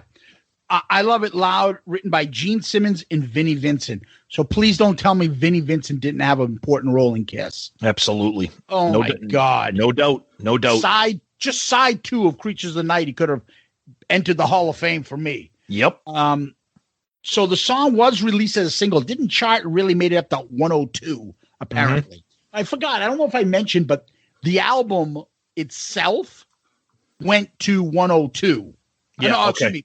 The album itself went to number 45. It's the highest peak when it was released, but it just quickly fell off the charts. The single did make it to mainstream rock tracks number 22. Paul played the rhythm, Gene played the bass, Eric is the drums, Vinny's lead guitarist, and Dave Whitman, the gentleman that I believe did the remixes release of this. He did some of the backing vocals. He was so interested in jumping in on. Okay. Fatigue. You're right. That's the first thing I think of, but I got to go with the memory of where it is now, but also where it was when I first started listening to this song. It is such a brilliant chorus and an anthem and catchy. Honestly, we'll save it for our anthem episode, but it could probably be the best. It is such a great theme and so catchy. Whoever came up with, and I assume it was Gene, the hey, yep, is, it has some talent that is unmatched to write that. It's not that easy. It sounds simple, but it ain't that easy to come up with originally. I'm sure of it. Mm-hmm. And what do you hear when you hear this song? The first thing you hear, it is the crystal clear, insane drums. Eric everyone's, like I said, this is the drum album. Mm-hmm. And when they know I Love It Loud, they're like, yeah, absolutely. The drums are constantly beating. So you're listening to the lyrics, you listen to the music, but you're constantly paying attention. What's going on with the drums? Holy fuck. Yep. It's like a solo throughout the whole song. It is very, for me, it is very Bonham-like when I listen to Zeppelin. I'm not only listening to Jimmy and Robert, but I'm catching crystal clear what Bonham's doing. And I'm waiting for him to hit every drum. Boom, boom, boom, boom, boom. Where is it? Where is it? And I wait with bated breath for him to hit that cymbal, that buildup. Boop, boop, boop, boop, boop, boop, bang. And oh my God, it's the same way on this. Very Bonham-like. The I Love It Loud, it's waiting for it. It's like, you're a fan of Zeppelin, obviously. Mm-hmm. Of course. Led Zeppelin 1. For me, songs that I can describe the Bonham sound to me is a simple song like Your Time Is Gonna Come. They sing the chorus. Yep. Your time is gonna come. Yep. And then all of a sudden, boop, boop, boop, boop, boop, boop, boop, boop, bang, cymbal. Every time Robert sings that chorus, it's a solo, a fucking drum solo. Boop, boop, boop, boop, boop, boop, boop, bang. Again, it overwhelms you. That's the same thing with I Love It Loud. It's the closest I've ever heard something of being Bonham-like waiting for it, just following. Now, I don't listen to Rush, so maybe that's what goes on over there. But for me, this song, the drums dominates this song. Even I will say this too, Tom, about how good this song is. Even the guitar solo, as short as it is, awesome. Is awesome. Awesome. Perfect. Yep. And I think this is the part that Vinnie never got. Mm-hmm. They made that short, but it fit the song. Fit it perfectly. Yep. So, Tom, I want to read something that's in the box set where Gene talks about this part with Vinnie. Go for it. There's a good section here where he talks about I Love It Loud specifically, okay? And he describes that how him and Vinnie were basically separate from Paul, Eric, and Michael James Jackson. And I worked with Vincent on putting the guitar parts.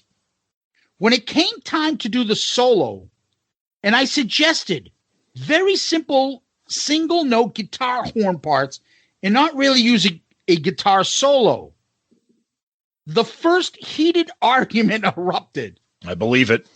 He prided himself as a lead guitar player, and I told him I could care less, that the song had to win. And what was best for the song was best for the band, and it didn't matter what anyone's personal agenda was. The argument didn't sit well with Vincent, but he went along with it anyway. It was the first of many arguments with Vincent, who had aspirations of being the next guitar hero. Unfortunately for him, it never materialized. And I Love It Loud was released as a single off of Creatures of the Night. Yep. He's absolutely right. And Vinnie never got it that Gene and them knew how to rein him in. And we talked about it when we reviewed his All Systems Go. Mm-hmm.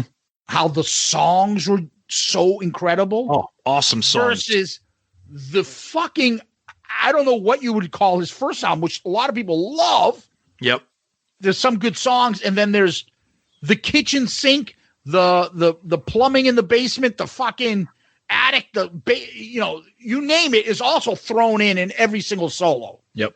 This is perfectly describing the problems with Vinnie and how if he just sat there in Kiss, they could have made him into a really, really incredible team with him, Paul, and Gene songwriting going into throughout the 80s. I think they would have dominated with some great, incredible tracks. Yeah, it was just incompatible. Just oil and water just wasn't going to happen. And talking about Zeppelin, when you talk about Zeppelin, when I hear the beginning of I Love It Loud, it reminds me of the first time I heard the beginning of When the Levee Breaks, when the song just starts with that just booming Bonham just intro, and it's nothing but the drums, and then the song kicks in. It's just a spectacular drum effort. And we talked a little bit earlier about Michael James Jackson and the drums, and he says that he had a particular technique in the types of microphones that he used in getting the sounds.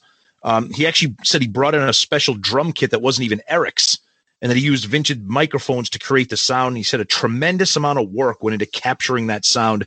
Gene was very determined to try and recapture the best of KISS. And he thought that I Love It Loud did that. And what can you say? I mean, now we've talked about the song, so let's talk about that unbelievably awesome and cheesy video. So this video came out. I love videos that are like story-based and performance-based, and starts off with a teenager sitting at the kitchen table with his parents, and the dad is played by KISS's business manager, Howard Marks. All of a sudden, the video, KISS comes on the TV. He goes and sees it, and then it kind of goes to the actual band performance, and the band looks. Gene right now, I'm a Love Gun guy. Gene in the Creatures outfit is insane. The band looks amazing. Eric with the tank. Paul looks great. And of course, they have Ace in the video, even though Ace has nothing to do with the entire video, the solo or nothing. Just iconic, awesome video. The ending of the video, the kid turns around and his eyes are kind of bright and glowing like the cover of the album. And then the whole crew of teenagers out in the street. Just an awesome, awesome video. But what's the best part of the video, Zeus? The comb in the back pocket? Well, not just that, but the Beavis and Butthead episode when they critique this.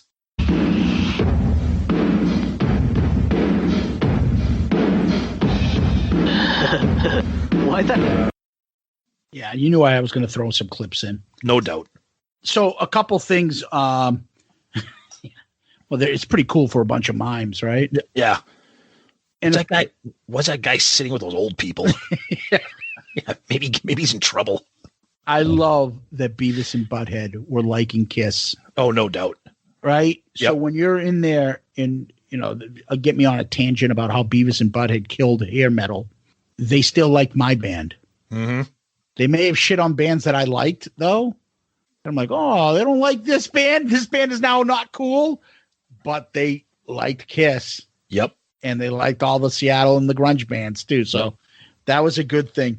One of the other things I wanted to make a point is this was also the last Casablanca single. Mm-hmm. So this was the last single, and it was also the last single by Gene. I'm not going to count 91's God Gave Rock and Roll to You because that was with Paul. Yeah. But it's the last single until Gene did Unholy in 92. Yeah. Imagine that. Yeah. There's so many different versions. This is on mostly every greatest hits. It's on a Live 3, obviously. The version on Smashes, Thrashes, and Hits is fucking horrendous. I can't wait to review that compilation album. Holy shit. Yeah. Wow. That is horrendous. Yep. I don't know what they were thinking about doing that. Again, we talked about this before, Tom. It's just such a incredible rush when you first hear this song. Mm-hmm. But the other part I'll add is because remember, I have no sentimental feelings towards the video because I don't remember it. Yep. But I do have that feeling when I see the Exposed.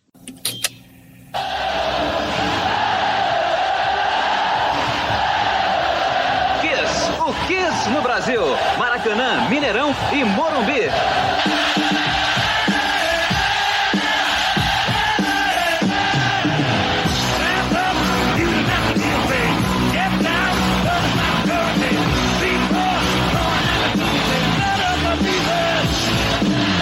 KISS Exposed.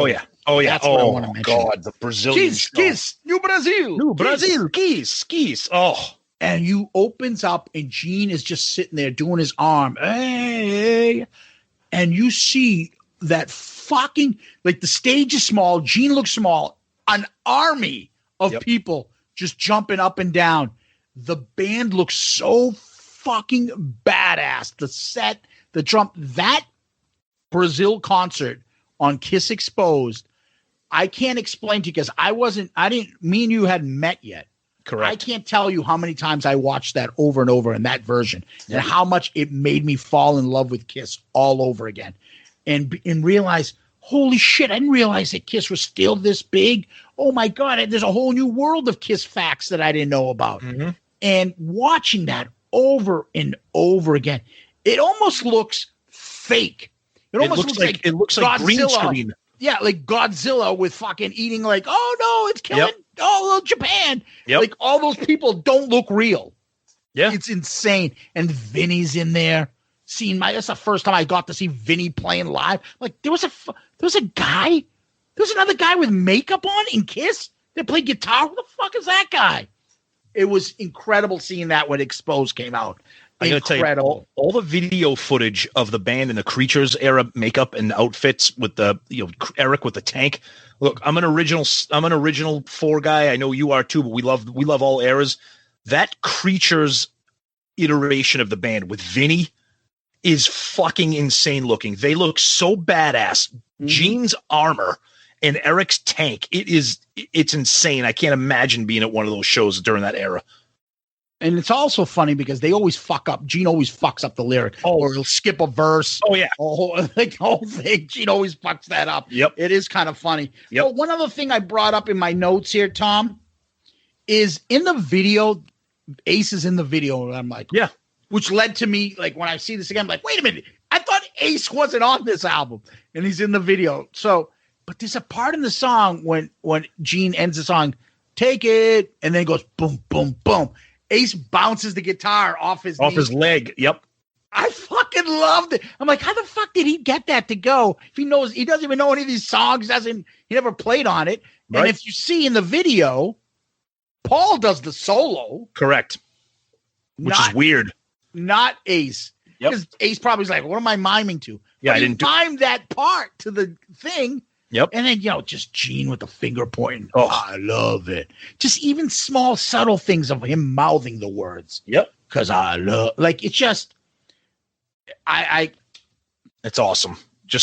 It's just awesome. Gene looks fucking insane in that video. I love every minute of it. Yeah. I love it loud. Anyway, that's, go on to the next one. You ready to fall in love? I Still Love You. You do? I do. You do? I don't know how I am going to talk about this song and give it the proper credit it deserves, because this song is fucking insane. It is. Look, I know Forever is the ballad that everybody hangs their hat on with this band. This is one of the all-time great power ballads. It is spectacular from start to finish. Paul's vocals are mind-blowing. Eric's drumming is mind-blowing.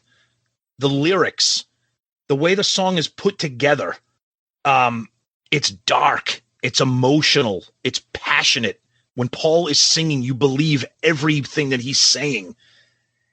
And as the song kind of wraps up, when Paul does the section where he says, it'll be my hell to pay, and then it pauses, and then he says, I still love you, and then Eric crashes in with those drums. If you don't get goosebumps, like I get goosebumps describing the song. The fact that this was not a hit, I understand that they're not going to play it now because God Love Paul. No one's hitting those notes, which is probably why it wasn't really in the set list that much. I mean, I know it was on a Live 3. It was on Unplugged. The song is just spectacular. And every time I hear it, I'm just in awe of how he sounds and how the band sounds. It's an amazing song. It's just so fucking good. I Still Love You, written by Paul Stanley and Vinnie Vincent. Not a bad job for Mr. Vincent, right? Insane. So far? Oh, my God. Paul So plays good. rhythm. Eric plays drum. Eric plays bass. Imagine that. This. Yep. And then Robin Ford plays lead guitar. I don't get that. How is it not Vinny on this? The solo on this is awesome. Oh. Which I don't understand. If this is a Vinny song, why didn't Vinny sing it? I mean, play the lead on this. I don't know. Anyway, the unplugged version, which we'll deal with when we get the unplugged, is out of this world. The vocal thing when Paul holds that note. Oh my God, it's incredible. The song is supposedly written about him and his relation with Donna Dixon, the actress that was on, I think it was Bosom Buddies. Mm-hmm. And I think she was in that awful movie Spies Like Us with Dan Aykroyd, who eventually stole her from Paul Stanley. Imagine stealing a chick from Paul Stanley and you're Dan Aykroyd. Yeah. Supposedly it's about her. And I think Paul is doing a little revisionist history because he's like, it was more about him and Vinnie loving Led Zeppelin and bands that can have like a solo tempo that was powerful and majestic. Big drums. It could spotlight someone's vocal. Dude, you wrote it about your heart getting broken. It's okay, man. Like, let your ego go. Yeah. So this song to me is what I would call a heavy, slow song. For me, I think it's heavy. So I when I think of songs like that, I think of like Time by Pink Floyd. Slow moving song, but you're like, holy shit, this song is fucking like heavy and like rocking out, but it's slow rock out. Mm-hmm. That's what this song is. It's a slow, like, holy shit. It's unbelievable. This isn't Every Rose. Right. It isn't that fucking pussy shit. Exactly. No, you're right. It is a kick-ass fucking, like, if you notice how, like, other than Keep Me Coming a little bit, notice how we're not really talking about cheesy lyrics? There aren't any really on this. The fucking writers on this are incredible. Yeah, well, that's the thing. You say incredible. You say what you want about Vinnie. He's not a cheesy lyricist. He hasn't gotten to pull the pin on my love grenade yet. Oh, yeah. Go back and listen to that episode if you haven't heard our All Systems Go review. Oh, so great. Anyway, the lyrics, the drums, the vocal, all of it off the charts. Great song. Great song. I'm more impressed with the performance than I am with the song itself, though. I will admit that.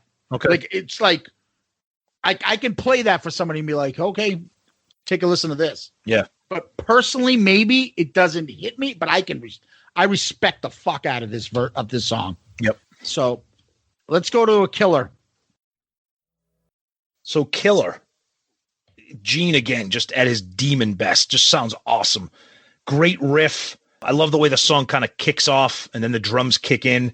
But it's weird to me because when the song kicks in, like, this is going to sound weird and maybe it's just the way my ears are, but between the bass line and the groove of the drums, it almost has like a danceable beat to it. It's like when you hear it, it sounds like very 80s. Yeah, like you could almost do like the Borat dance to this. I mean, I know our buddy Daryl Albert queued up one of the songs for us way back. He queued up the Borat dance, but I'm like, I'm not insulting the songs. I love the song. I think the chorus is great when he starts saying she's a killer and you get that kind of droning guitar riff that's gonna wah wah wah, like it's awesome. The lyrics are cool. You know, Gene just sounds great. The beat and the bass line kind of give it like a little bit of a kind of shake your hips kind of thing. Carlton dance to it. It is a little bit, yeah, which is weird. But no, but that being said, it's a great song. Gene sounds amazing on it. Killer, written by Gene Simmons and Vinnie Vincent. It was a single, only in the UK, didn't chart. Gene is rhythm guitar on this and bass. Eric is a drum. Vinnie, lead guitar. So 3 songs in a row there. I Love It Loud, I Still Love You, Killer. Oh, yep. Vinnie. Amazing. Oh. First thing I put down on this is what a riff. Oh, yeah, it's awesome. Fucking love it. Love it. Gene's voice, the lyrics are incredibly cheesy but fun. And they fit the song. It's great. Thank you. The drums, the guitar, crack a whip. Psh. I love that. Yep. I love that. Yep. Grab that whip. Oh, God. Don't do it. Give your mouth a slip. Oh, here we go. All right. Sorry. I'm having 80s flashbacks. I love that solo in this song. And he holds it, and then he goes right back to the opening riff. Oh, it's awesome. Fucking incredible. Yep. And they talk about like the backwards piano kind of guitar shit at the end of the song too, making that weird little noise. This song kicks ass. Yep. It's a great metal song, almost to that backbeat that you were talking about. You almost a little bit of like, right? Yep. I think it has a little bit. Creatures of the Night is a little similar to that too. But Killer is fantastic. All right, what a way to end the album. Let's go next. War Machine. My opinion is that it's probably the greatest riff since, I would say this and Unholy are probably the two greatest legitimate riffs in the Kiss catalog in terms of hard, heavy metal. The song is just, I can't believe Kiss wrote this song. It's just, and I don't mean that as an insult. I don't mean that as an insult. I mean, this song is so heavy for them in 1982 to think that they just came off of The Elder and Unmasked and Dynasty, all three albums, which I love. Yes, I love The Elder. To think that they put this song out is just absolutely insane. And I never noticed this after all these years of listening to War Machine, but our buddy Baco brought it up that the riff sounds like the riff to Sex Type Thing by the Stone Temple Pilots. And it really does. Or the opposite. Well, that's what I mean. That's what I mean. Obviously, it's the opposite, but I never connected those dots. But this song is amazing, and I'm glad that it's in the set list. This song I don't get sick of. You know, there's some fatigue with I Love It Loud. War Machine, I feel like War Machine kind of got swept under the rug when the album first came out. They should have come out of the gate with this song. But yeah, War Machine is just so good. War Machine, written by Gene Simmons, Bryan Adams, Jim Vallance. So this was the second of the two songs that they worked on together. It's also the third of the tracks that were remixed for the 1985 reissue, along with Creatures of the Night and I Love It Loud. Those are the three songs that they kind of remixed a little bit. Gene played rhythm guitar. Gene played bass. Eric played drums. And lead guitarist Vinnie Vincent. What a job he did on side 2 of Creatures of the Night. Yep. Gene says he came up with the riff on like a keyboard, a little synthesizer thing that only had 5 notes on it. I have a guitar, Tom. I don't know how to play anything. One of the only things I learned how to do was to play that. Dun, dun, dun, dun, dun, dun, dun, dun. But I always used to wonder, is that playing War Machine or am I playing Dream Warriors? Dun, dun, dun, dun. Dun, dun, dun, dun, dun, dun, dun, dun, dun, dun, dun. Think about it when you hear War Machine, Dream Warriors from Dawkins. But anyway, this is one of the few songs I can actually play on my guitar. Yeah, see what I mean? Like, yep. But it's brilliant in its simplicity. But then he says that it's difficult to play in guitar. I don't know what he's talking about. Brian had the song title. Go ahead. Brian thought Gene was a prick when they first met. Yep. Have you heard this story? Yeah, go ahead. Read it. So I will read you the story. It's actually in Behind the Mask. Yep. Guys got to obviously get Behind the Mask. It's incredible. War Machine, Gene Simmons. Brian and I are friends now. But initially upon meeting me, he thought I was a prick. Like everybody else when they first meet him. Anyways, I remember while we were working at Record Plant, I would be busy in the parking lot with whatever girl would come to see me. And there was one moment where Brian got his rent-a-car and said, well, see you around. He kept going around the block and stopping, going, what are you doing?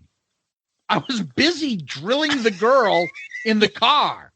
And he would go around the block and keep stopping. I would keep saying to him, would you get the fuck out of here? Get out of here.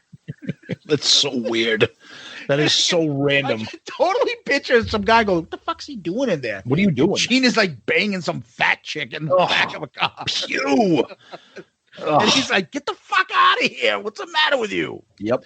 But anyway, War Machine. I don't know. I mean, I have so many thoughts about this song. Sing it, sister. Gene says when he originally did the song, it was going to be a riff, the same riff throughout the whole song. Yep. And then, they suggested they bring in Bryan Adams and Jim Valance to help him with the song and get the lyrics down. But I think this might be the best demon lyrics of all demon lyrics. Close. It's close between God of Thunder and Unholy in this. I don't know. I know. I just think it's so, but well written. I feel like Unholy, when we'll get to that, maybe a lot of imagery and words and talking about things, but this in a whole sense is telling the story. Yes.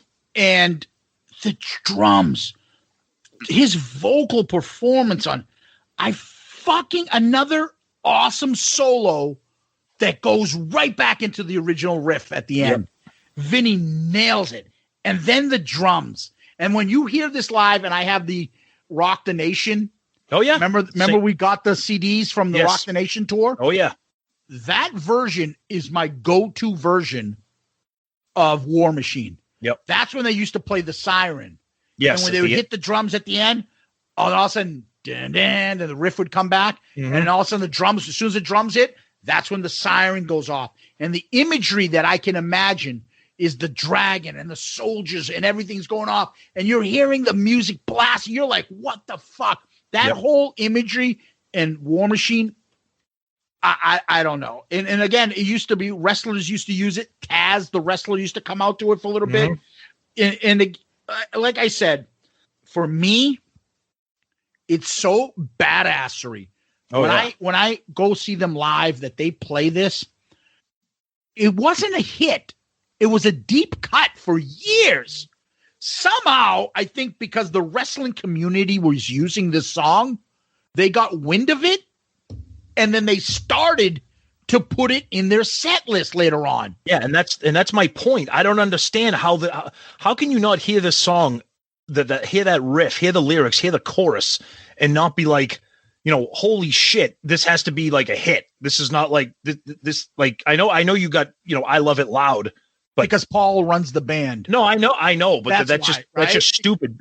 I'm glad that they finally figured out that this song needs to be in the set list every goddamn night because it's one of their best. Then again, Mr. Speed is in the movie Speed, so maybe you thought they would pick up on that and be like, hey, since it's in that movie, let's play this. That's also good. That's a good point. War Machine is one of those on a different level for me when I think of Kiss.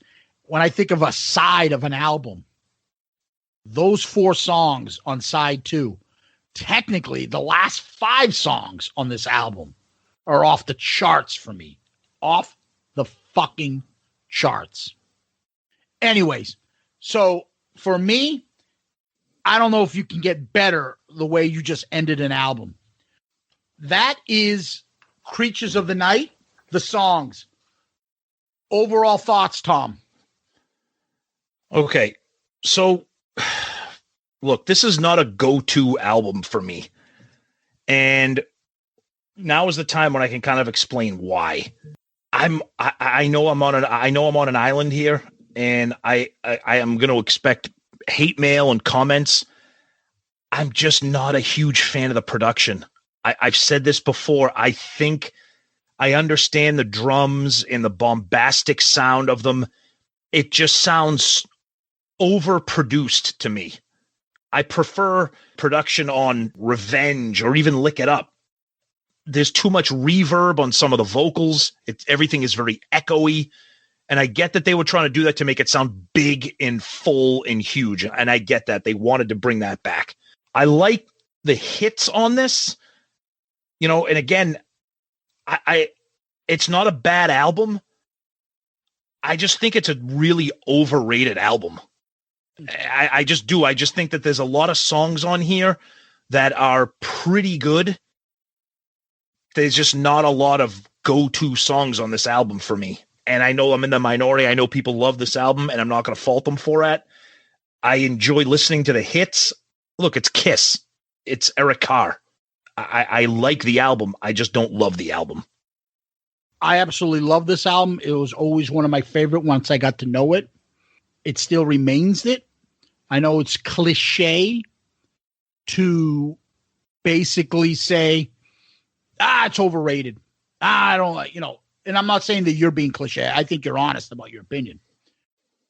But to me, there's a lot of things that when I think about my Kiss fandom that come to mind with this, when I think of how I got into this, how exposed, how I Love It Loud, what that means to me, what War Machine means to me, and how one of my favorite deep cuts, Danger, is on this album. Nobody talks about that song. I fucking love it.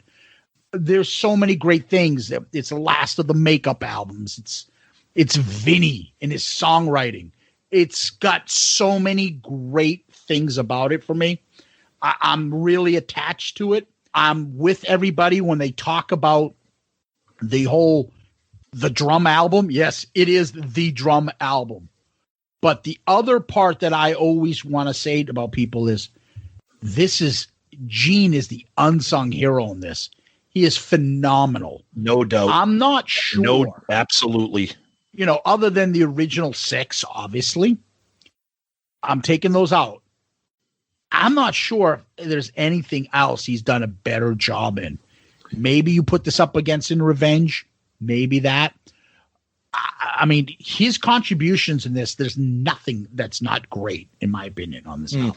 Yeah, I think he's the touched. Yeah, I think he's the standout for me. More so than Paul is. And Paul is no slouch on this. This is the most even album. This is an album there's no skips for me. None. There's nothing I play. I'm like, I'm turning this off. The last song on this album may be the best, least liked song I have on any Kiss album. Yeah, I will agree that ranking this was a little bit difficult. Look, to me, you got the hits. You got the two big hits on this, and then the rest of it to me is kind of is deep cuts or songs that just, unless you're a diehard, you don't know anything about. So there's nothing I would skip. I agree. There's nothing bad on here. There's nothing like, oh, that song's terrible. There's songs that are better than others, obviously. But you're right. There's nothing that's like, that's just a terrible song. To me, no, there's not. I agree. Yeah. Tom, here comes the difficult part. We are going to rank the songs. There are 9 songs on this album. You want to go first or should I go first? Up to you. I'll start. I'll give you my number 9. Go ahead. Bad Chorus puts it last. It's a good song though, but Keep Me Coming. Tom, my number 9 is Keep Me Coming. Oh, okay. I wasn't saying Tom, Keep Me Coming. I was saying that was my number 9 song. Ew. This is when it gets tough from here. So number 8, good song, but something's got to be number 8. I got Saint and Sinner. Tom, number 8 for me, Saint and Sinner. Ooh, all right. Number 7 for me, it's this low because of the chorus. I knew you were going to go. Danger. No! 7 for me, Rock and Roll Hell. Ooh, yikes. 6 for me, title track, Creatures of the Night. 6 for me, Creatures of the Night. Wow. 5, Killer. 5, I Still Love You. Oh, no. 4, Rock and Roll Hell. 4, Killer. Number 3, I Still Love You. Number 3, I Love It Loud. I almost had that number 3, and I almost had I Still Love You number 2. But I couldn't, because I Love It Loud's been, I've been a fan of that forever, even this fatigue. So number 2 for me is I Love It Loud. So you haven't been paying attention to what I picked. Number 2, Danger. Oh, I've been paying attention, and the fact that that's number 2 is just a disaster. I don't care what you say. I don't care what out the Kiss world says. That's my favorite track. That's not number 1. Yeah, number one was going to be obvious for both of us, and that's War Machine. Number 1, War Machine. Yeah, no doubt. Not a fucking doubt. And for me, Tom, the big takeaway there is Danger is 7 for you. Danger's 2 for me. I love that I have a favorite track, like deep cut track like that. That's like, I just fucking love when I hear the song. Nice. So I would say again, Tom, Keep Me Coming for me. It's not a bad song. Like, no, I agree. I don't have it like poor. Saint Sinner's pretty good. Rock and Roll Hell is really good. Yep. Creatures of the Night's a really good song. I Still Love You is a great song. Killer is a great song. I Love It Loud is a top song. Danger for me is a top song. Agreed. War Machine is Rushmore song. Yeah. So, all right. So now we're going to go into the other two parts. So, Tom, what we usually do at this point is we compare it to the other albums we reviewed. Yep. First, we do album covers. The albums we reviewed so far are Kiss, Dress to Kill, Rock and Roll Over, Gene Simmons, From Kiss, Paul Stanley, Unmasked, Animalized, Asylum, Hot in the Shade, Psycho Circus, Monster. Tom, you rank these for album covers. Rock and Roll Over is your first. Gene Simmons, Dress to Kill, Kiss, Paul Stanley, Unmasked, Psycho Circus, Hot in the Shade, Asylum, Monster, Animalized. Where does Creatures of the Night go? Man, this is tough. This is tough. Rock and Roll Over is just so iconic. It's, the comic book, the original 4. I'm a Gene guy, and that image of him is so iconic.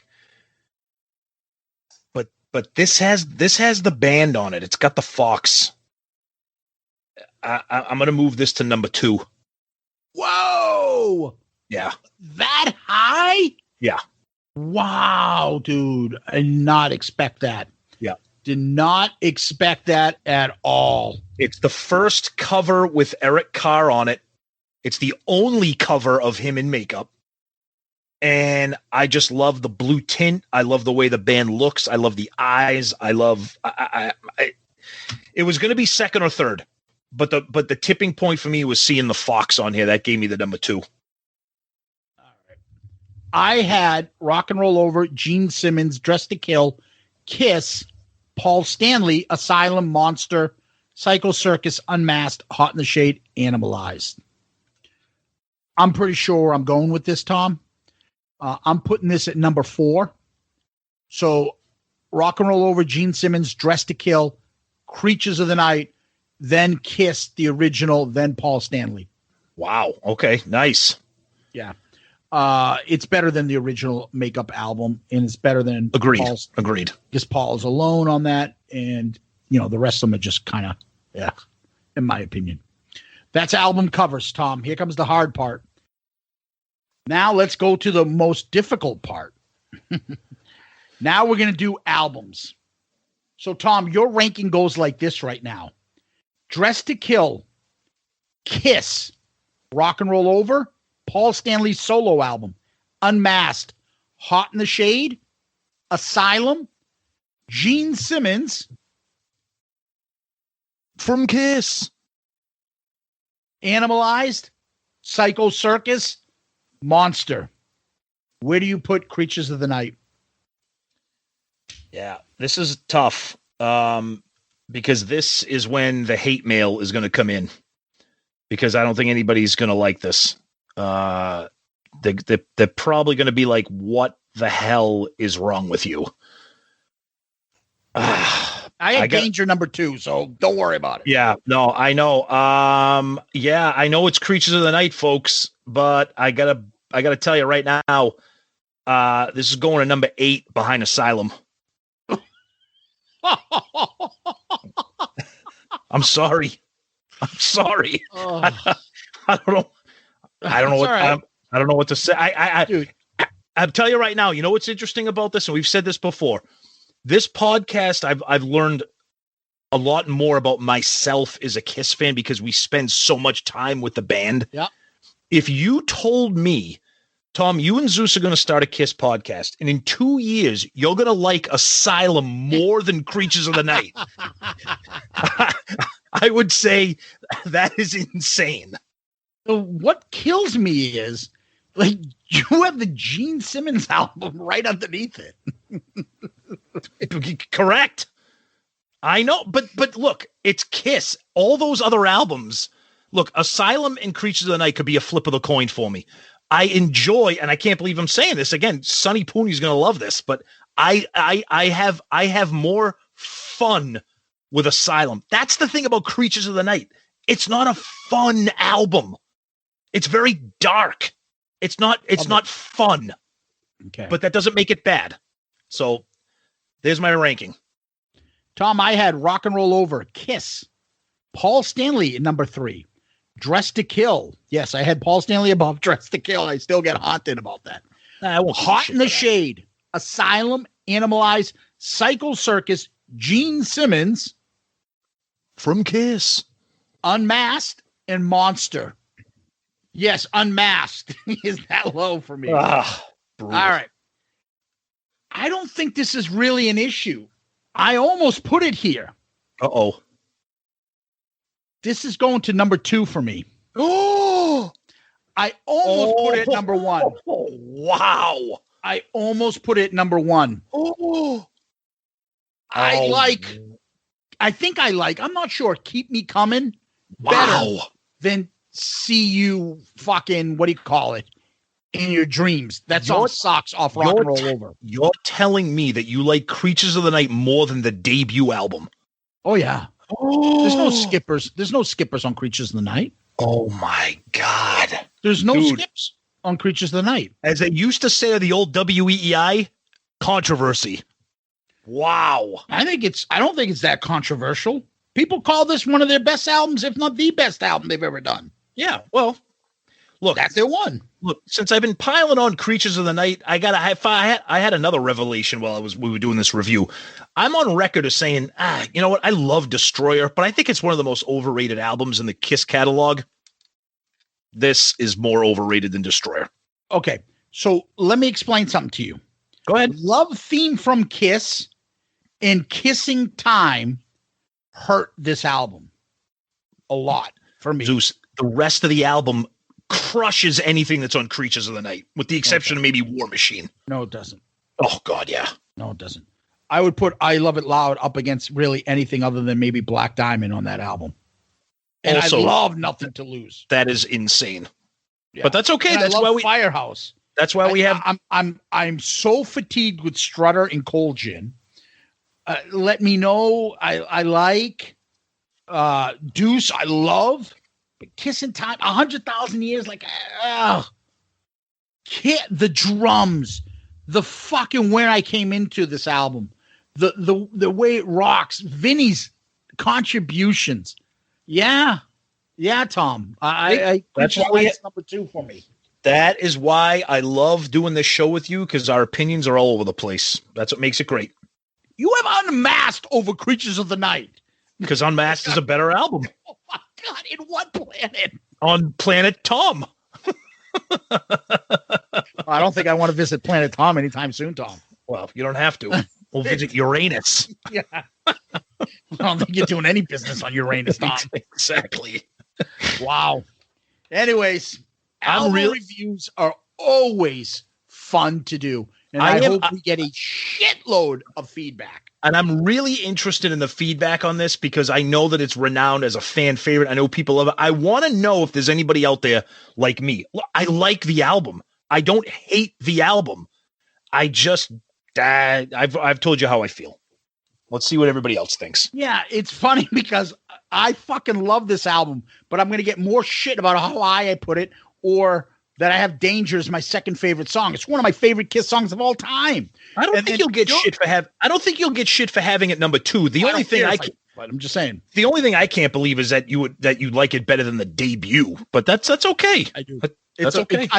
There's nothing I skip on it. I can play it. It's all the way through.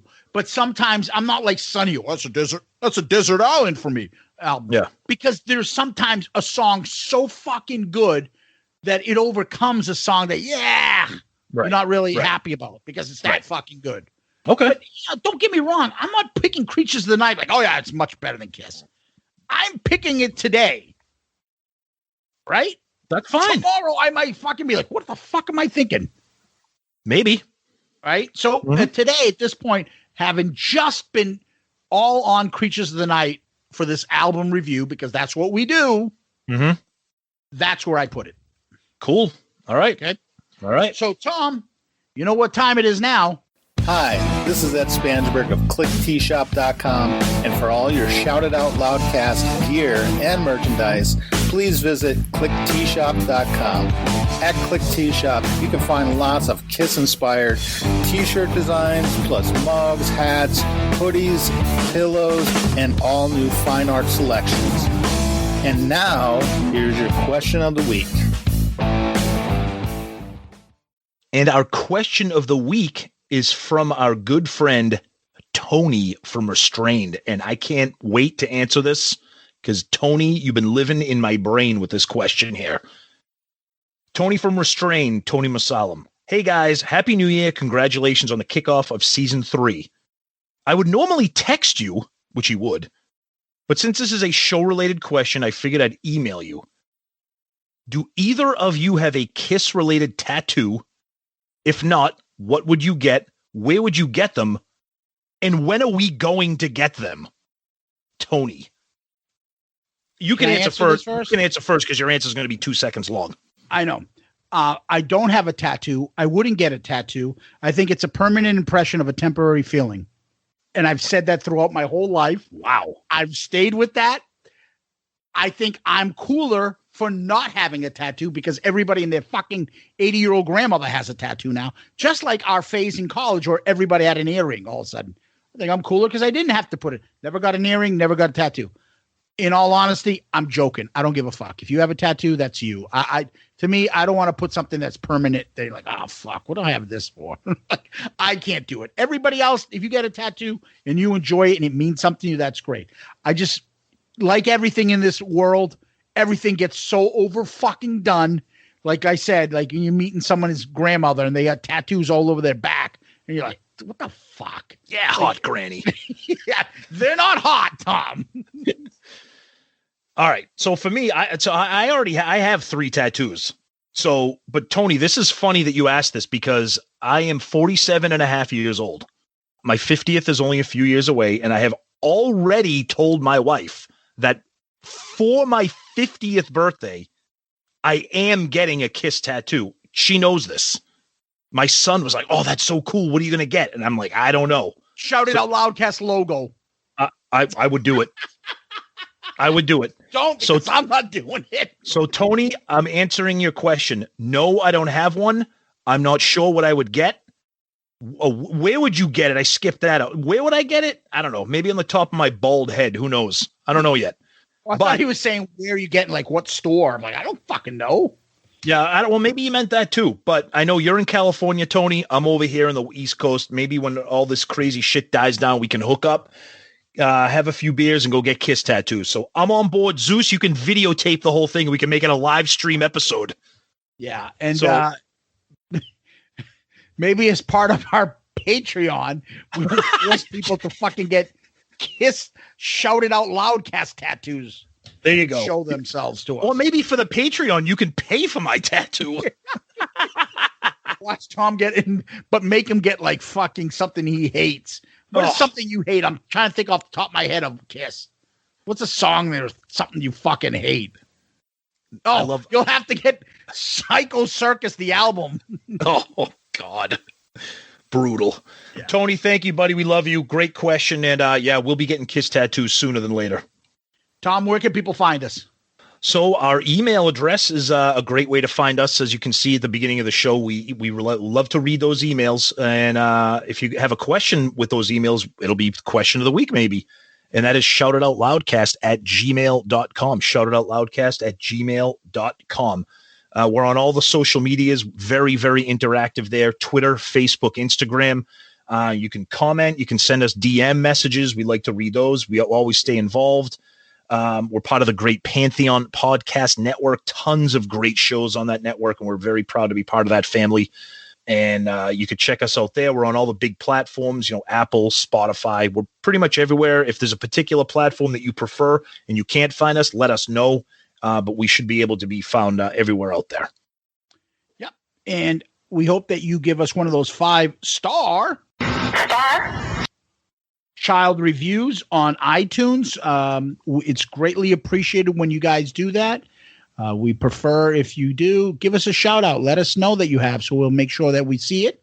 Because sometimes when people put them up, they don't show up on our iTunes if you're from outside the United States, and we can find it from a different website. So sometimes we have to specifically look for iTunes ratings outside. But please continue to support us by doing the 5-star reviews. They're greatly appreciated and very helpful. Another good thing is, please subscribe to our YouTube channel. We put all our episodes up on YouTube as well. We would like to keep that going. It's a big help for us, too, to get more subscriptions. Please subscribe to our YouTube channel, and you'll have every episode come. And that's helpful, too, to people to find our show.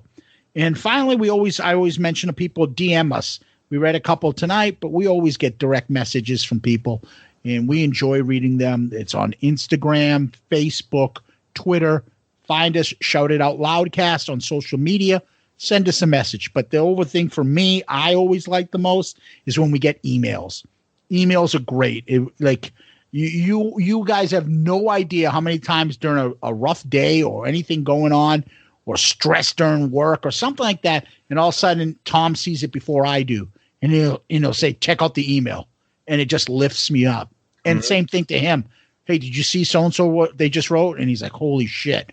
It really is. And so we really appreciate when you guys send us emails, talk to us, talk about episode ideas, thoughts, feedback, whatever. We love hearing from you guys.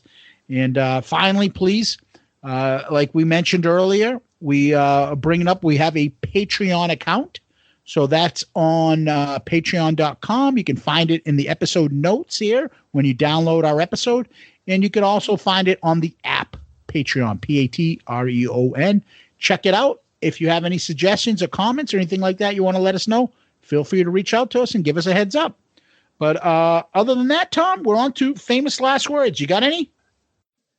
This is going to be tough to read because I'm hearing Paul sing it. So this is a tough one for me to read. Mm-hmm. Hands on my shoulders now.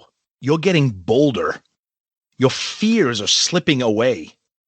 Each little bite lets me know that you're ripe. You're thinking maybe you'll stay. Oh! It's interesting. All the lyrics on this album are incredibly, for Kiss. Yeah. Thought-provoking, deep, things like that. Absolutely. No doubt. You chose lyrics from Keep Me Coming. Yes. Okay, well, this is my lyric. Ooh! Cat in heat. Mistress of deceit. Nerves of steel. Her next meal. She's searching for the meat. That's so good. I thought you were going to say, watch out for your jugular vein. I love that lyric. I went to that. Yeah, I know. I was having flashbacks, and I think the last few times we were kind of serious with Kiss lyrics. Yeah. I want to get some cheesy lyrics. Exactly, yes. Some sex lyrics. Yes. Well, listen, Tom, thank you so much, buddy. Kiss Army, thank you. We love you. Thanks for the support out there. Be safe out there. Wear your fucking mask, or Pandemic Paul will chase you down on his fucking 10-speed and kick your ass. That's true. Thank you, Kiss Army. Zeus, thank you as always. Guys, we appreciate the support, the love. Please stay in touch, and we want to know what you guys think of Creatures of the Night. Thank you. Peace out, girls.